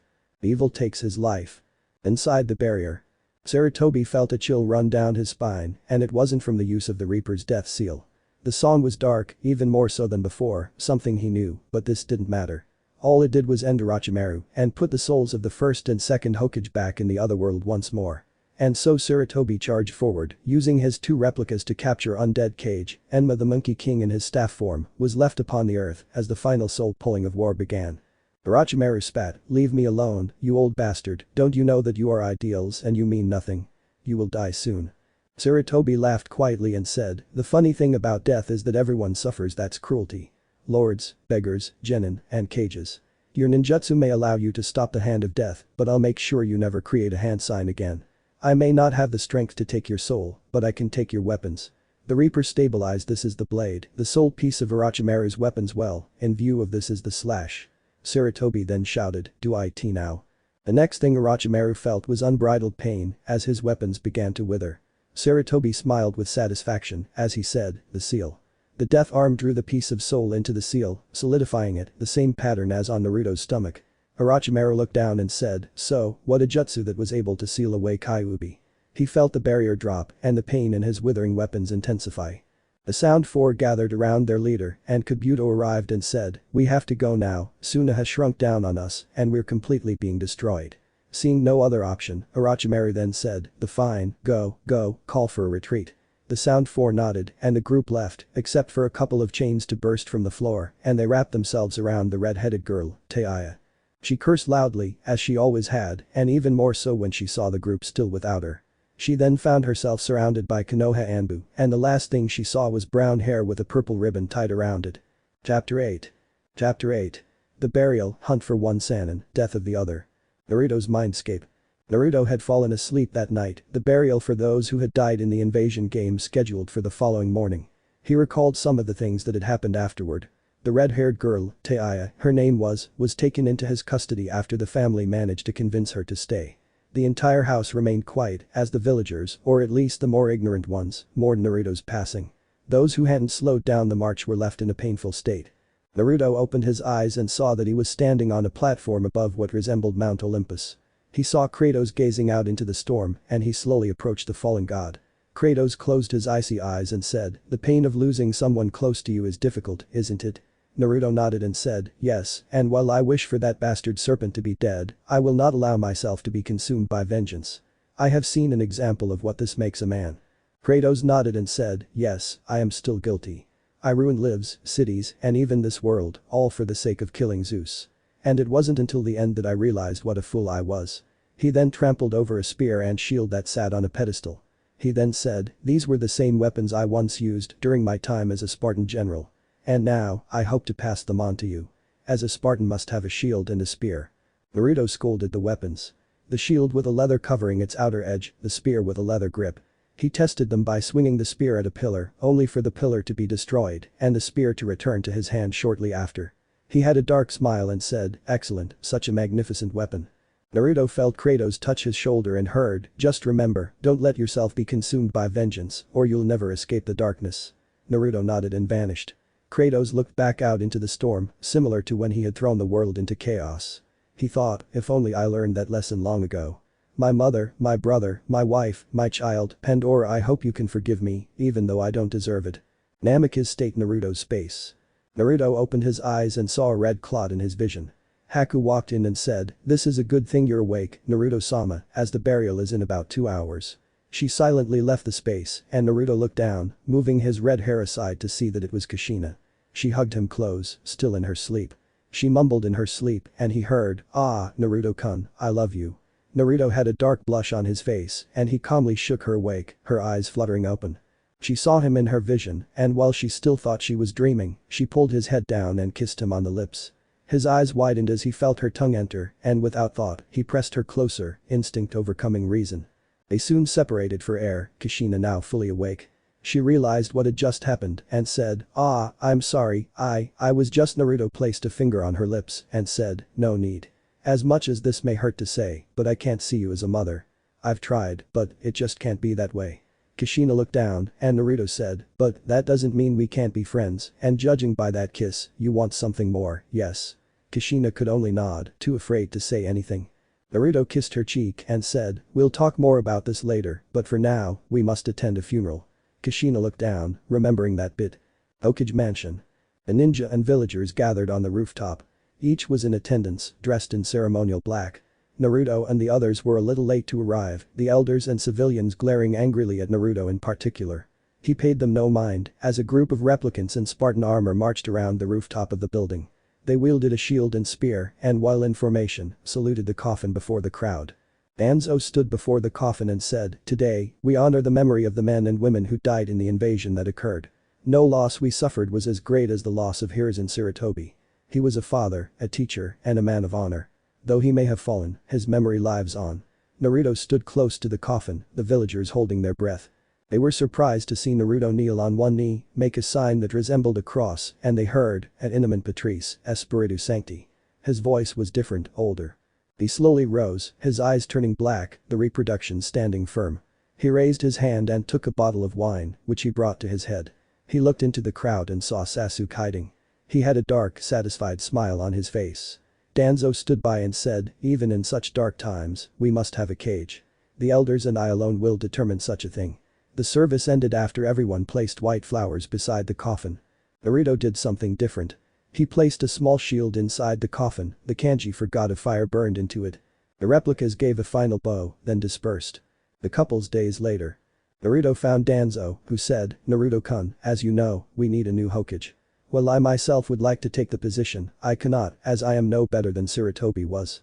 So you will be sent with Jiraiya of the Sannin to find Tsunade." Naruto nodded and said, "I see, and can he be trusted?" Danzo nodded and said, "Yes, he can. As your father's former sensei, he not only trusts your father's work but also checked the seal. We have received word that she will be in Tenzaku City soon. But I fear that this is where the good news ends." Naruto raised an eyebrow and asked, "What makes you say this?" Danzo gained a serious look and said, "As Orochimaru is also looking for her, he will undoubtedly get her to repair his weapons. You don't have any time to spare. Bring one person back. That's all you can do. Now go." Naruto nodded and quickly he made his way home. Namikaze State. Naruto walked to his house and saw Jiraiya waiting for him. He also saw Kushina carrying a package. He said, "So, I guess you already know, huh?" Kushina nodded and said, "I do, and I want to come over. Those fights during the invasion gave me the loosening up I needed.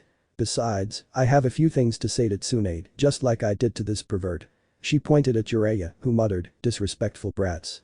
Zabuza heard the commotion, and after shaking his head clear, he said, "You gave a hell of a fight, Naruto-sama. I hope when you get back, we can have a match, Kinjutsu only, fair." Naruto grinned broadly and said, "Of course." The trio then left, a blue-haired girl watching them. City near Tenzaku. Naruto, Jiraiya and Kushina decided to stay at a hotel for the night, as this was Kushina's idea. Jiraiya got a single room, while Naruto and Kushina shared a space. Naruto examined the scroll and saw a weapon he liked, the Claws of Hades, capable of tearing a person's soul from their body, gaining their power in the process. The body lives on, still without the soul, but for a limited time. This also allows the user to summon souls for a season. Excellent. Naruto had a dark smile, and Kushina trembled just looking at him. He looked further and read, "The Scourge of Justice uses rotating blades to generate electricity, which can then be used to stun enemies or enhance cutting ability." Kushina sat behind him, quickly reading his shoulder, his body closer than expected, and saw the Nemean Cestus, a pair of gauntlets that provide enhanced strength, as well as being able to cause a shockwave when slammed into the ground. They could both only say, "Holy shit." They then realized how close they were, their faces turning red. Their faces drew closer until they closed the gap.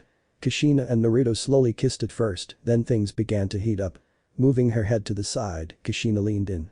Naruto felt her tongue enter his mouth, his arm slowly wrapping around her waist. They heard a knock at the door, but ignored it, thinking it was Jiraiya. When it persisted, Naruto got up, much to Kushina's anger, and opened the door. Naruto said, "Well, this is a surprise. I wasn't expecting it for a while." At the entrance, two figures dressed in black cloaks stood. The first resembled an older version of Sasuke, while the other looked like an odd combination of a man and a fish. They were Itachi Uchiha and Kisame Hoshigaki. Itachi then said, "It's nice to see you too, Naruto-kun. How idiotic is my little brother." Naruto sighed and said, "As bad as he could be. He's hell-bent on killing you, and he'll do something to make sure it happens." Itachi sighed and said, "Such compassion. I guess he doesn't know what really happened to him." Naruto shook his head and said, sadly, "No. So, what's going on now? Are you two going to try and drag me back to your boss?" The moment was tense, but it was ruined when Kushina approached Itachi and said, "My, if this isn't Mikoto's little girl all grown up." Itachi blushed and said, "Kushina-sensei, what are you doing here?" Naruto and Kisame chuckled, and Kisame said, "To be honest, we were looking for you, not to capture you, but to join you." Naruto raised an eyebrow and asked, "Huh? So what for, challenge, I ask?" Kisame smiled broadly and said, "Simple. Word of who you are has spread rapidly throughout the elemental countries, and every scoundrel of the Seven Swordsmen will come to join you. As the descendant of the god of war, we will follow you everywhere, as honor binds us to follow our master." Kisame bent down, and Jiraiya saw the strange sight. Naruto glanced at Kushina and blushed as he saw her end in the air. Kyuubi smiled contentedly and said, "My love, even though she's caught his eye, I wonder how things will turn out." Itachi got Kushina from her and said, "Kushina-sensei, why did you mention that? I was going to tell you myself." Kushina laughed foolishly and said, "I just couldn't help you. You've grown so much. I couldn't help but get a little excited." The group laughed, Itachi hanging her head down. They then heard, well, I finally found you, Itachi. Now I'll kill you." They turned around and saw Sasuke holding a lightning bolt. He held an insane gaze toward its face and threw it straight at Itachi. Naruto stepped in the way, the golden wool blocking the bolt and just as easily blasted it back. Sasuke moved out of the way, only to be caught by Itachi. She forced her face into his hands, then examined his eyes and said, "Tsukuyomi."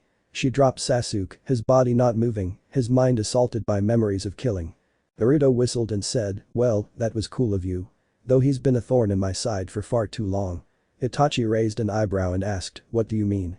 Before Naruto could answer, Jiraiya appeared, a frown upon his face. He said, "You're Akatsuki, what are you doing here?"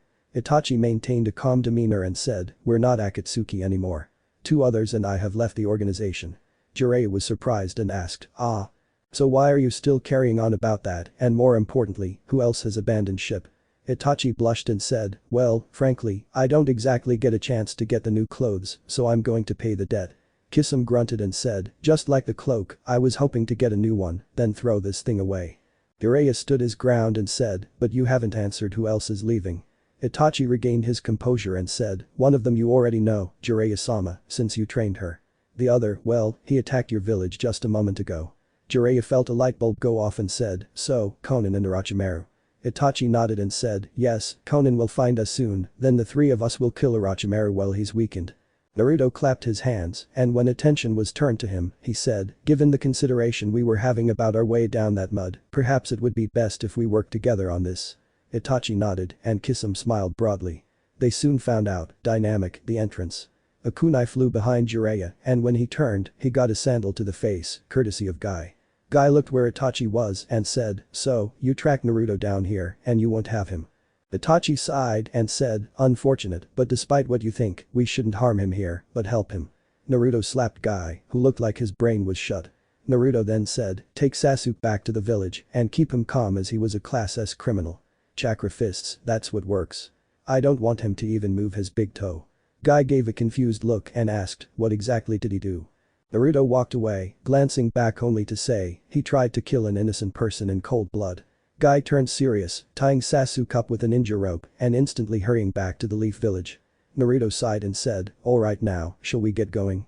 This little mess should attract attention for now." Itachi nodded and said, "I agree with Naruto-kun, we really have to go, as we have to find Konan." The ninja gathered his things and headed for the next town. Anzaku Guy. Tsunade Senju was a woman of simple tastes. Give her enough money to gamble with and some good company and you wouldn't see her for a few hours. Now, usually, when she gambled, she lost and she would lose a lot of money. But when she started winning, she took it as a sign of bad luck to come, as whenever she did, bad luck struck not much longer after. And she had just won a huge jackpot. She called to her assistant, "Shizune, grab our bags, we're leaving." A petite brown-haired woman arrived, suitcase in hand. They made their way to the street, arriving at their hotel. Tsunade stretched, throwing her coat on a nearby chair, and said, "My, we certainly got a lucky break. But I still have a sense of dread." Little did they know, a blue-haired woman was watching them and thought, "I found them, it seems Itachi-chan will be here soon. I wonder if she got that boy she always talked about coming with her." Anzaku Guy Gate. The group of 5 arrived and Itachi spotted Konan waiting for them. Naruto had to suppress a blush as the woman, in his mind, resembled an angel. Her blue hair was adorned with a white paper flower, her chin bearing only a piercing against flawless skin. Her eyes had a light shadow around them. Konan also displayed the body signs of being a replica, as she said, "The lover awaits you. The targets are on a bar, just a few small paths from here. They have already come into contact with Orochimaru." Naruto growled at the name, and this caused the replica to look in his direction. She said, "My Itachi-chan, you were right, the boy certainly has this animalistic charm. Those tattoos certainly help."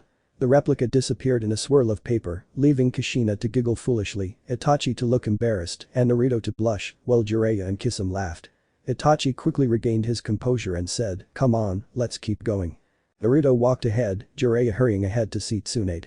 Kushina walked slowly toward Itachi and she hooked an arm around him and in a low voice, asked, "So, you talk about Naruto-kun often, huh?" Itachi blushed and said, "Yes, I'll admit it, but only to Konan, as no one else knew, you know." Kushina laughed foolishly and said, "He's a craw, you know, he only puts this as a thought." Itachi blushed as perverted thoughts flowed into his head. Naruto approached the bar and saw Jiraiya strongly approaching Tsunade.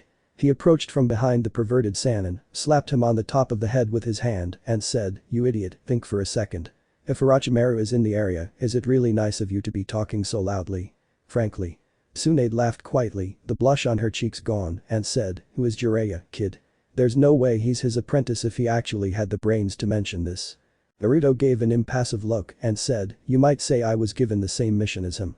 Tsunade raised an eyebrow and asked, "What kind of mission exactly?" Naruto sighed and said, "As you might not be aware, the Leaf Village held the Chunin Exam finals a while ago. During the event, Orochimaru launched an attack on the village. Sarutobi engaged him in combat but sadly lost his life. He actually did, however, give Orochimaru his weapons useless. He has undoubtedly come looking for them to get them repaired." Tsunade frowned and said, "He said Sarutobi-sensei was dead, but I didn't want to believe it. I know you're here for more than just that snake." Naruto chuckled quietly and said, "But of course, we must find you here and hopefully convince you to return to the village, as it needs a cage, and you're the best choice for the job." Tsunade's frown deepened and she said, "Not a chance. I won't bet my life on something as foolish as being Hokage." She then felt a pang of dread as Kushina chose this as the time to intervene. Kushina cracked her knuckles and said, "Excuse me, I only heard that Tsunade say." She quickly turned around and said, "I'm Kushina, sorry, but I just can't." Shut up." Both Naruto and Kushina silenced Tsunade. Kushina grabbed Tsunade and dragged her outside, Naruto following. They found themselves on the street, Konan and the others waiting for them. Kisum heard the commotion and said, "I guess the old bird peed those two off. Not exactly a good idea, was it?" Itachi and Konan shook their heads as they both heard of Kushina's character. She wasn't hot-blooded habanero for nothing.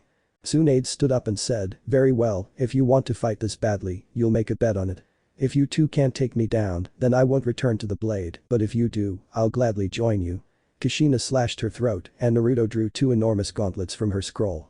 They were both silver in color, massive tassels encircled them, resembling a lion's mane, a roaring lion adorning the front of the weapons. Naruto readied himself, the tassels sliding back and forth. Jiraiya, acting as the judge, gave the signal to begin and stepped out of the way. Naruto and Kushina rushed forward, Kushina landing an uppercut to Tsunade's chin, while Naruto punched her square in the stomach.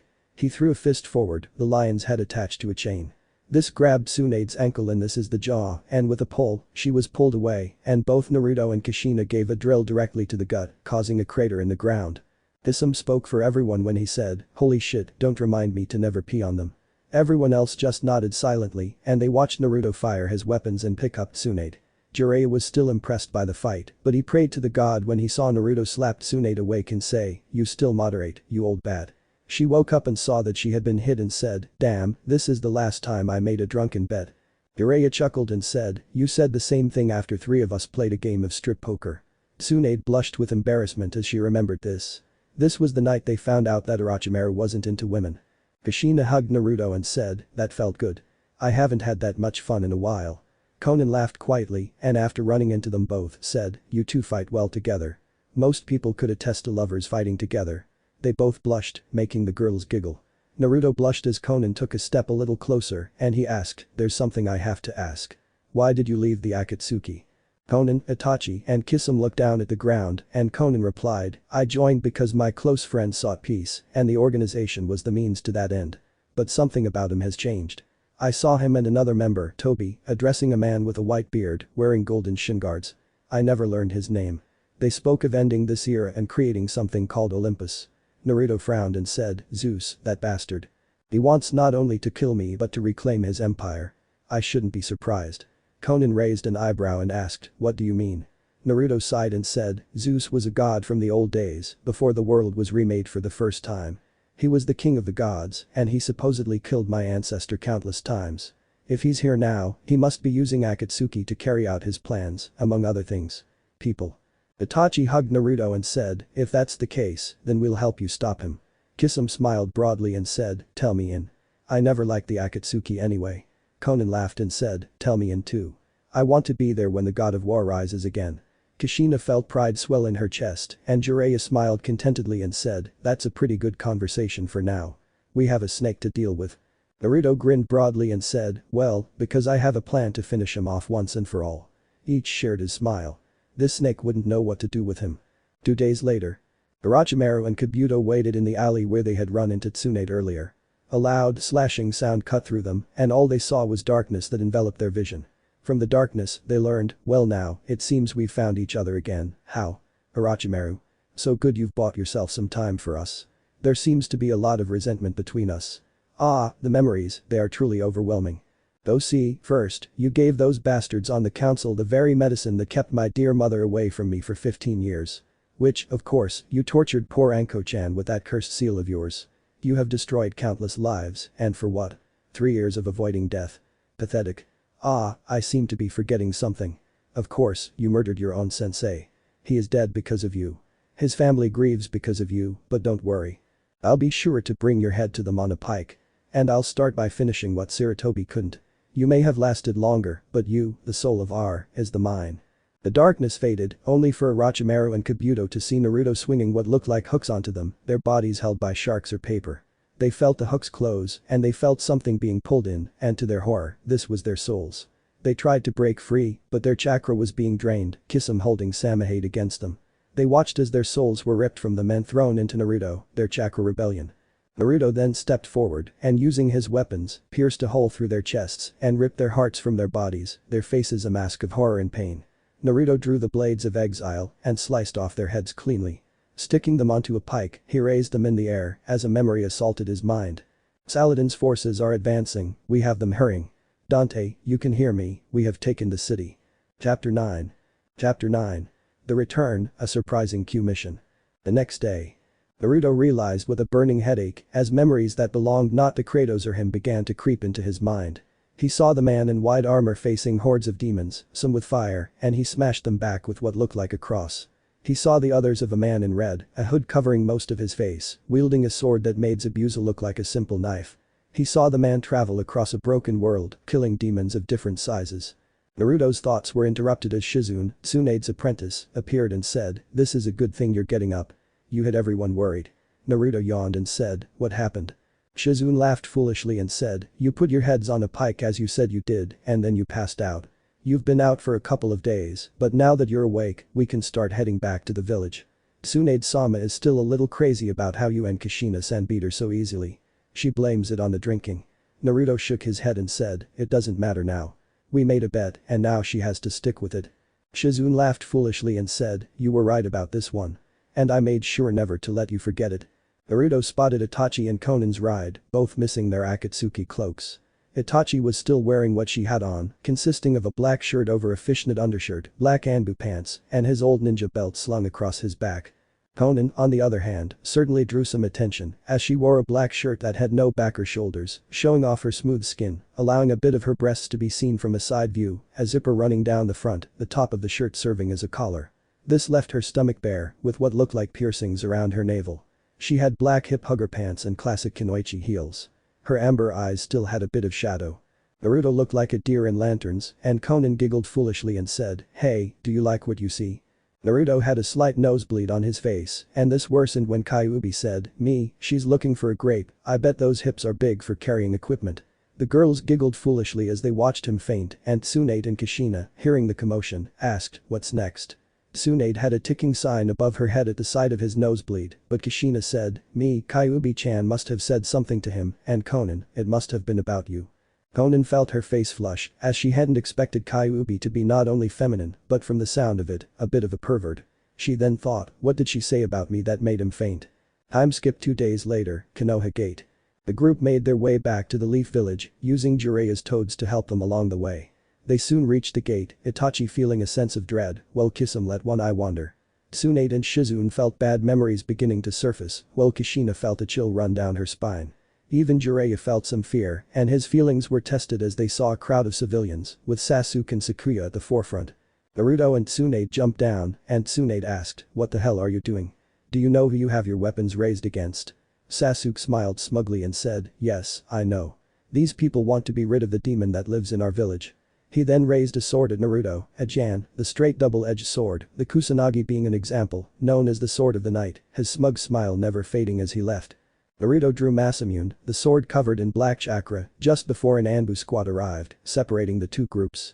The captain said, "Permission now, or your lives will be fined. You dare attack a hero of this village, and our newest cage." The civilians began to back away, but a certain pink-haired woman screamed, "He killed my daughter. He must pay." Before anyone could move, she blamed Naruto, who dodged her, knocked the kunai from his hand, and plunged a single blade of exile into her gut. Before slowly dragging it through her stomach, the blade pulled out of her back, slashing her body in two. The crowd stared in horror as blood flowed from the body and onto the blade as it barely began to glow red. Naruto pointed the blade at the crowd and asked, "Want to try? I'd be happy to send you to hell." The civilians wasted no time and escaped as fast as their feet could carry them. Sasuke, seeing this, vanished in a flash, and Naruto thought, Zeus teaches him most of his tricks, no matter, tricks can't stop a blade from slicing his throat. Itachi trembled and thought, God, that was so hot to look at. Naruto looked back and saw Kushina smiling broadly, as was Jiraiya, before he felt a weight on his back, more of a weight than a weight. The next thing he heard was the squeals of Anko, Saya and Haku as they glumped at him. Zabuza started laughing as he slowly ran up to greet them. The Anbu simply sweat dropped and the captain asked, Naruto-sama, what was wise about her? She was still a pathetic mother. Kushina scoffed and said, wise? Hell yeah, she came at him intending to kill him, just like that little bitch of a daughter she had. I mean seriously, she pushed the lower half of his body with her foot, that womb only created another bore who makes Kunoichi look bad. I remember she tried to kill me because I was with Minato. The bitch got what she deserved. The Anbu captain nodded and said, then this will be catalogued as my defense. Have a good day. They disappeared via Shunshin, abandoning the group in the street. The girls still dominated Naruto, Kyuubi still mercilessly pulling his hair, and Naruto didn't know what was worse, his red face or his instrument.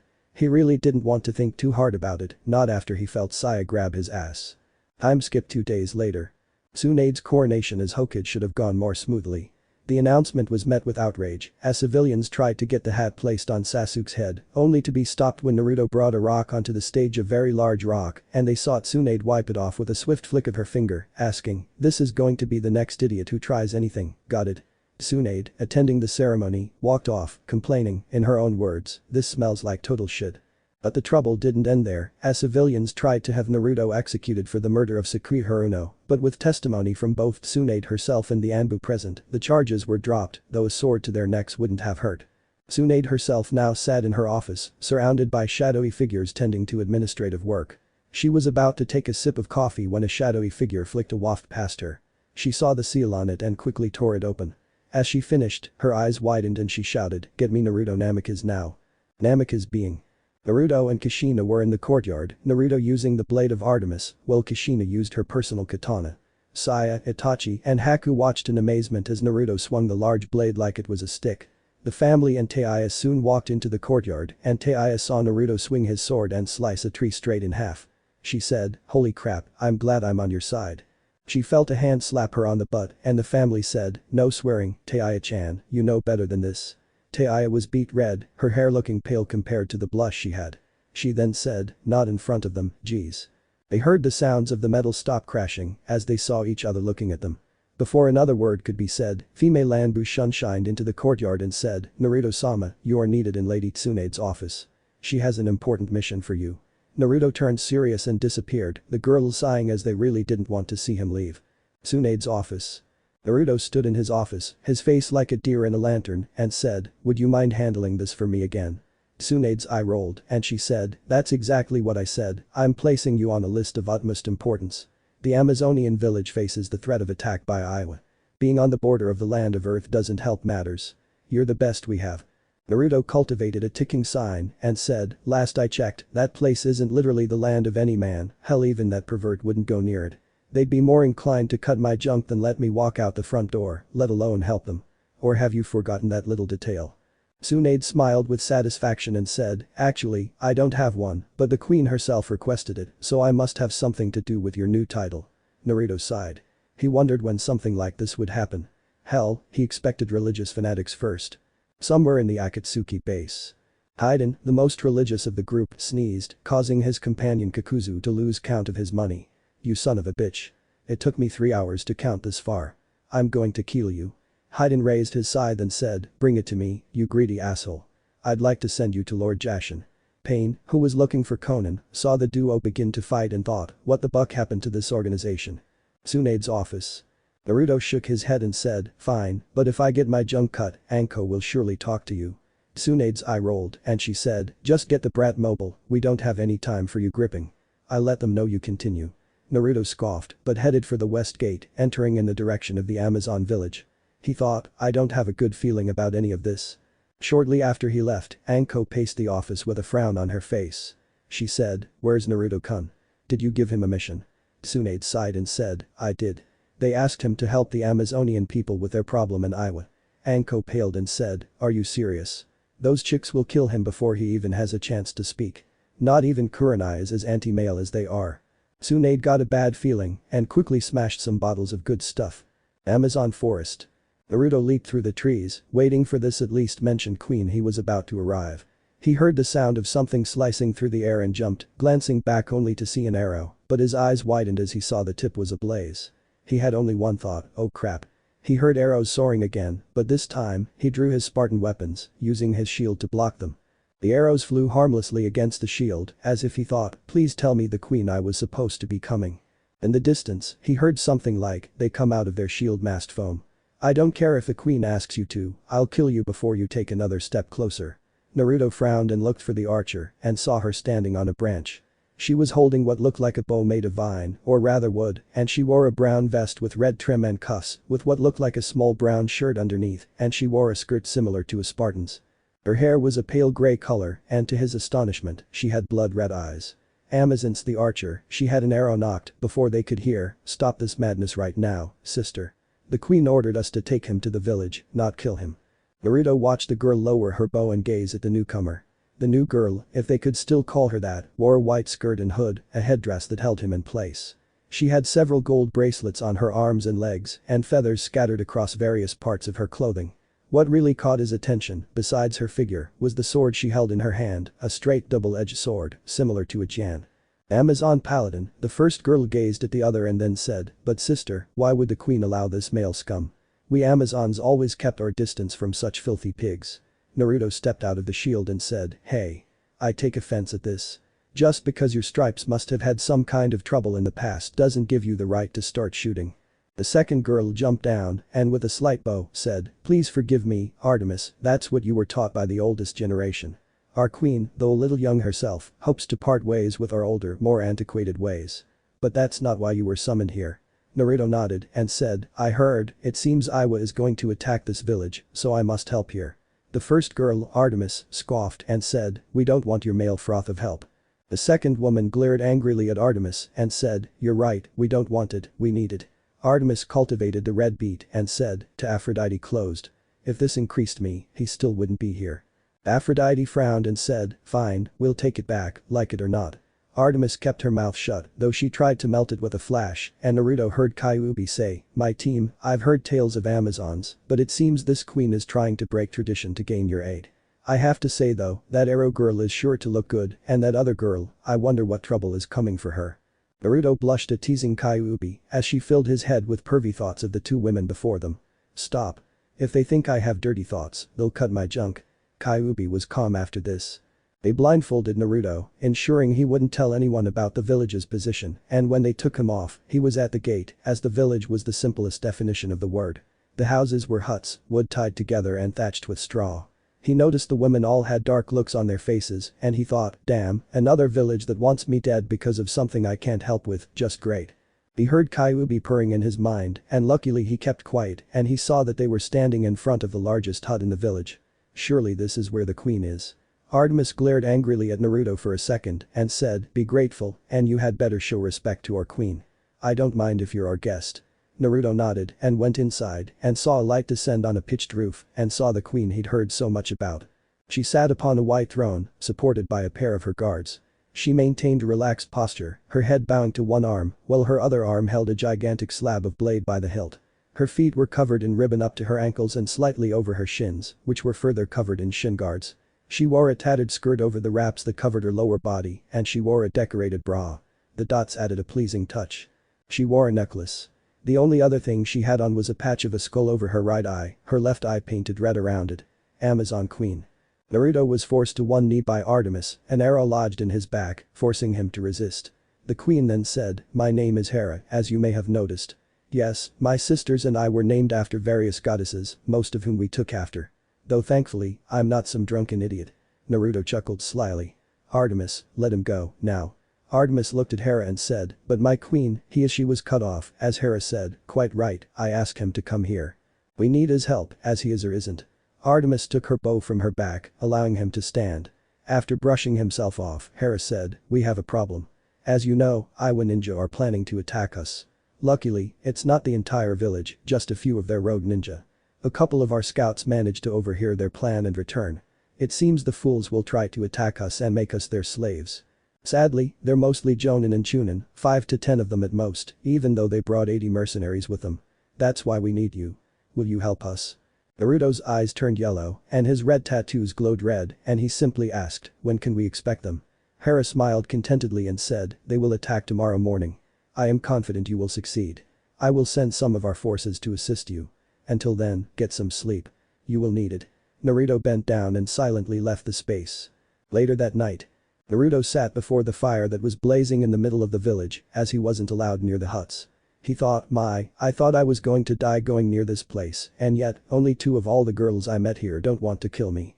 Kyuubi heard him and said, I know love, but from her look, I'd say Hera knows who you are, and that Aphrodite girl is the only one sensible enough not to judge you outright. And talk about the devil. Naruto heard someone sit down next to him and saw Aphrodite, her hood up, letting her blonde hair fall out. She then said, don't get the wrong idea. I just thought you were looking a little lonely out here. Naruto chuckled a little and said, no worries here, though I'm glad you didn't judge me outright, like the rest of the women here. This makes 2 villages. Aphrodite raised an eyebrow and said, 2? What do you mean? Naruto glanced out of the corner of his eye and said, it's personal, I'd rather not say. As he returned to the fire, he heard a breath of light, and as he looked to his right, he saw Aphrodite fast asleep, leaning on his shoulder. Neither of them knew that Artemis was watching from her hut, a gleam in her eyes that seemed to try and fry a hole in her head. Hera was watching too, and she thought, it seems Aphrodite resembles her namesake in one way. She's drawn to the god of war. The next morning, Naruto woke, lifting his head, which broke all right, the weight of Aphrodite failing him. He saw her emerge from her hut, ready for the coming battle, her sword at the ready. Naruto stood up, and he sharpened the scythe of death, unconsciously saying a small prayer under his breath. Aphrodite's attention caught, as if she whispered, are you nervous? Naruto shook his head and said, no, I've dealt worse. Aphrodite nodded and asked, what do you think will happen after this? Naruto shook his head and with a slight smile, said, never make post-battle plans, it brings bad luck. Aphrodite blushed, though her hood hid it from view. Hera stood before her sisters and said, sisters, we are a small people, barely the size of a town, but as we face an opponent who will try to destroy our way of life, remember, we are strong, though few in number, and we have the honor of having with us the god of war. The women turned and looked at Naruto, shock written all over their faces, as did Artemis. Naruto stepped forward and said, I know some of you may be nervous, but know this. There is no force we cannot stop if we work together. I know you may not trust me, but I have some surprises for our guests. Naruto presented a map he had made of the area overnight, and as he explained his plans, Aphrodite, Artemis, and Hera were impressed. A small field before the village. The rogue ninja I will let his mercenaries in advanced perverse dreams of taming the jungle women dancing in their heads, though a few of them smelled something odd about the grass around them. One of the ninja heard the arrows coming down and burning, and a few jumped out of the way, but they noticed they were barely touching them. Before they had a chance to laugh, a couple were caught updraft from a fire, and the shock of it caused the mercenaries to panic, and they tried to control the way they came. It was before they saw multiple Narutos, each wielding a certain weapon. They barely had time to stand before they crashed into each other, giving the replicas and some of the Amazons a chance to rush them. 1. These following scenes will be done by a replica, though I use the weapon name instead of Naruto. But the Scourge of Justice. The reproduction held Justice's whip, the lightning crackling as he threw the weapon in his hands, as one of the mercs gathered some courage and said, we can take a single. His words were cut short, as a dart struck him in the neck, the courtesy of Amazonas blowpiper, causing the rest to panic again, before they felt themselves getting fried by the electricity, while a few who escaped had the backs of their legs slashed in, the shock making a great cramp freezing their bodies. Justice slowly walked to each of the fallen enemies, before cutting their throats. The blood together flowed from the bodies onto the blade, the lightning slowly reddening. But Hermes' boots. The mercenaries kept trying to run, still always finding the reproduction in their path, but then they noticed its shin guards. They had wings. It placed one foot on the ground, and before they knew it, it disappeared in a blurry yellow appearance, before they saw it stand up, and saw some of their friends grab their necks and fall rolling in red liquid. They looked at the reproduction, seeing only bloody kunai in its hand. Some of them lost it and tried to attack it, only for the reproduction to disappear and the mercenaries to fall into a bloody heap. Blood flowed, being sucked into their boots, until it disappeared beneath their feet, the boots glowing red. But the claws of Hades. The reproduction leaped, avoiding various weapons the mercenaries had, the chains adding to their fluid movements, until he felt his rear press against one of the other Amazons, a silver-haired woman wielding a chain and hook, her figure as impressive as the others, even though she wore a tattered blue shirt and skirt. Amazon chains the master. The replica turned her forward slightly and said, "This gets nowhere fast." The woman replied, "I agree, perhaps." The replica smiled contentedly and said, "I aim high, you aim low." The woman smiled contentedly and said, "You read my mind." The two leaped into the fight, claws tearing at the souls of the mercs, turning the tides, as blood was ripped from the soulless bodies by the woman's own chain, blood flowing on the hooks as the soul-rending incisions left disgusting marks on the victim's torso. But knee and chest. Another reproduction was defending herself from behind with Amazonas, this seeming to be her preferred hand to strike with, as she was strapped with webbing and studded knuckles on her hands, her equipment consisting of a mix between dominatrix and pro boxer, as her stomach was wrapped in leather straps, which were held together by her bra, her frame more muscular than most of her sisters'. Her hair was tied in a gigantic ponytail, with a slight bun on top. Amazonas the fighter, a mercenary, tried to rush her, only to receive a skull-crushing right hook. The reproduction saw this and thought, "Damn, this is younger Tsunade, hell, she could have taught this chick how to do this." His attention refocused as he saw a mercenary try to attack her, only to feel his organs crushed by a blow to the gut from both the reproduction and Amazonas. She checked and said, "You fight well, for a guy." The reproduction smiled with satisfaction and said, "You're not too bad yourself." They saw some more coming and rushed towards them. But the exile plates. The replica held her twin swords at the ready, standing apart with the Amazons at her back. She wore her clothes like the others, short, revealing, and with spots in various places. Her wild red hair and slightly muscular frame were nothing compared to the blade she wore. Amazon, the woman of swords, she looked out of the corner of her eye and said, "There seem to be quite a few of them." The replica scoffed and said, "Why do you say this? Do you think there are too many?" The woman shook her head and said, "No, though it may become difficult if one more shows up." The replica laughed quietly and said, "Then what will it have to be the one I have to watch out for?" Two, they leaped apart, each slashing away at two mercenaries at once. But Naruto.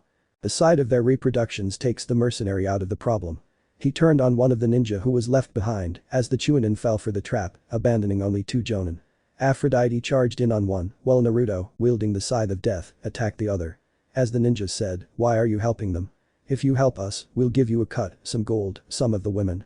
Naruto frowned, and with a single blow, he cut off the Jonin's arm and gave him a solid kick to the stomach, forcing the man into a tree. He slowly ran over as he said, "I won't take any riches, but I will take your life." He swung the secret scythe, piercing the man's stomach, before shaking the body away like trash. He turned to see how Aphrodite did, and what he saw made his eyes turn red with anger. The Jonin had her pinned to the tree, his sword paired with her feet away, and the man had a lascivious glint in his eyes. Before he could reach out and put a hand on her, he felt a sharp pain in his stomach, and when he looked down, he saw a large blade protruding from it, and before he knew it, he was lifted on top of her, and the last thing he heard was, "Burn in hell." Before his abdomen was ripped in two. Aphrodite only saw Naruto pick her up before she lost consciousness. Later that day. Aphrodite noticed the village shaman tending to her wounds. She looked around and asked, "What happened?" The shaman put down his instruments and said, "That man, he brought him to the village while his followers destroyed the mercenaries. It was carnage. In all my years, I never dreamed the war god would return. My grandmother, and even her grandmother before her, simply told it as a story, but I never imagined it." She hooked her head, remembering the stories, and said, "Times changed the child. You would do everything you could to keep him." They heard a little arguing outside, and Aphrodite slowly made her way to the door and saw Artemis and some of the Amazons who had stayed in the village. She heard Hera say, "I understand how you feel, but he saved our village. It's the least we can do." Artemis became angry and said, "But why? Why should Aphrodite leave and be given to that male trash?" Aphrodite blushed and thought, "Should I leave the village and go with Naruto-sama? What does the queen do?" She slowly made her way out of the hut, drawing the attention of the others, and Artemis said, "Be the happy sister. Now you get to be with this male trash all you want." Hera glared with her visible eye and said, "Fine, Artemis, this is still your choice." Aphrodite raised an eyebrow and asked, "What are you all talking about?" Naruto sighed and said, "It seems your queen wishes to forge an alliance between my clan and this village, and the way she does it is, well." Artemis scoffed and said, "You're being married to this male foam, that's what's going on." Aphrodite's mind stopped and she remembered the shaman's words. She glared angrily at Artemis and said, "Well, I'd be happy to, as not many can say they're married to the god of war. Can you?" Naruto had only one thought, I knew this wasn't going to end well. Tsunade's office. Tsunade finished her work and was about to have a drink when an eagle pecked at her window.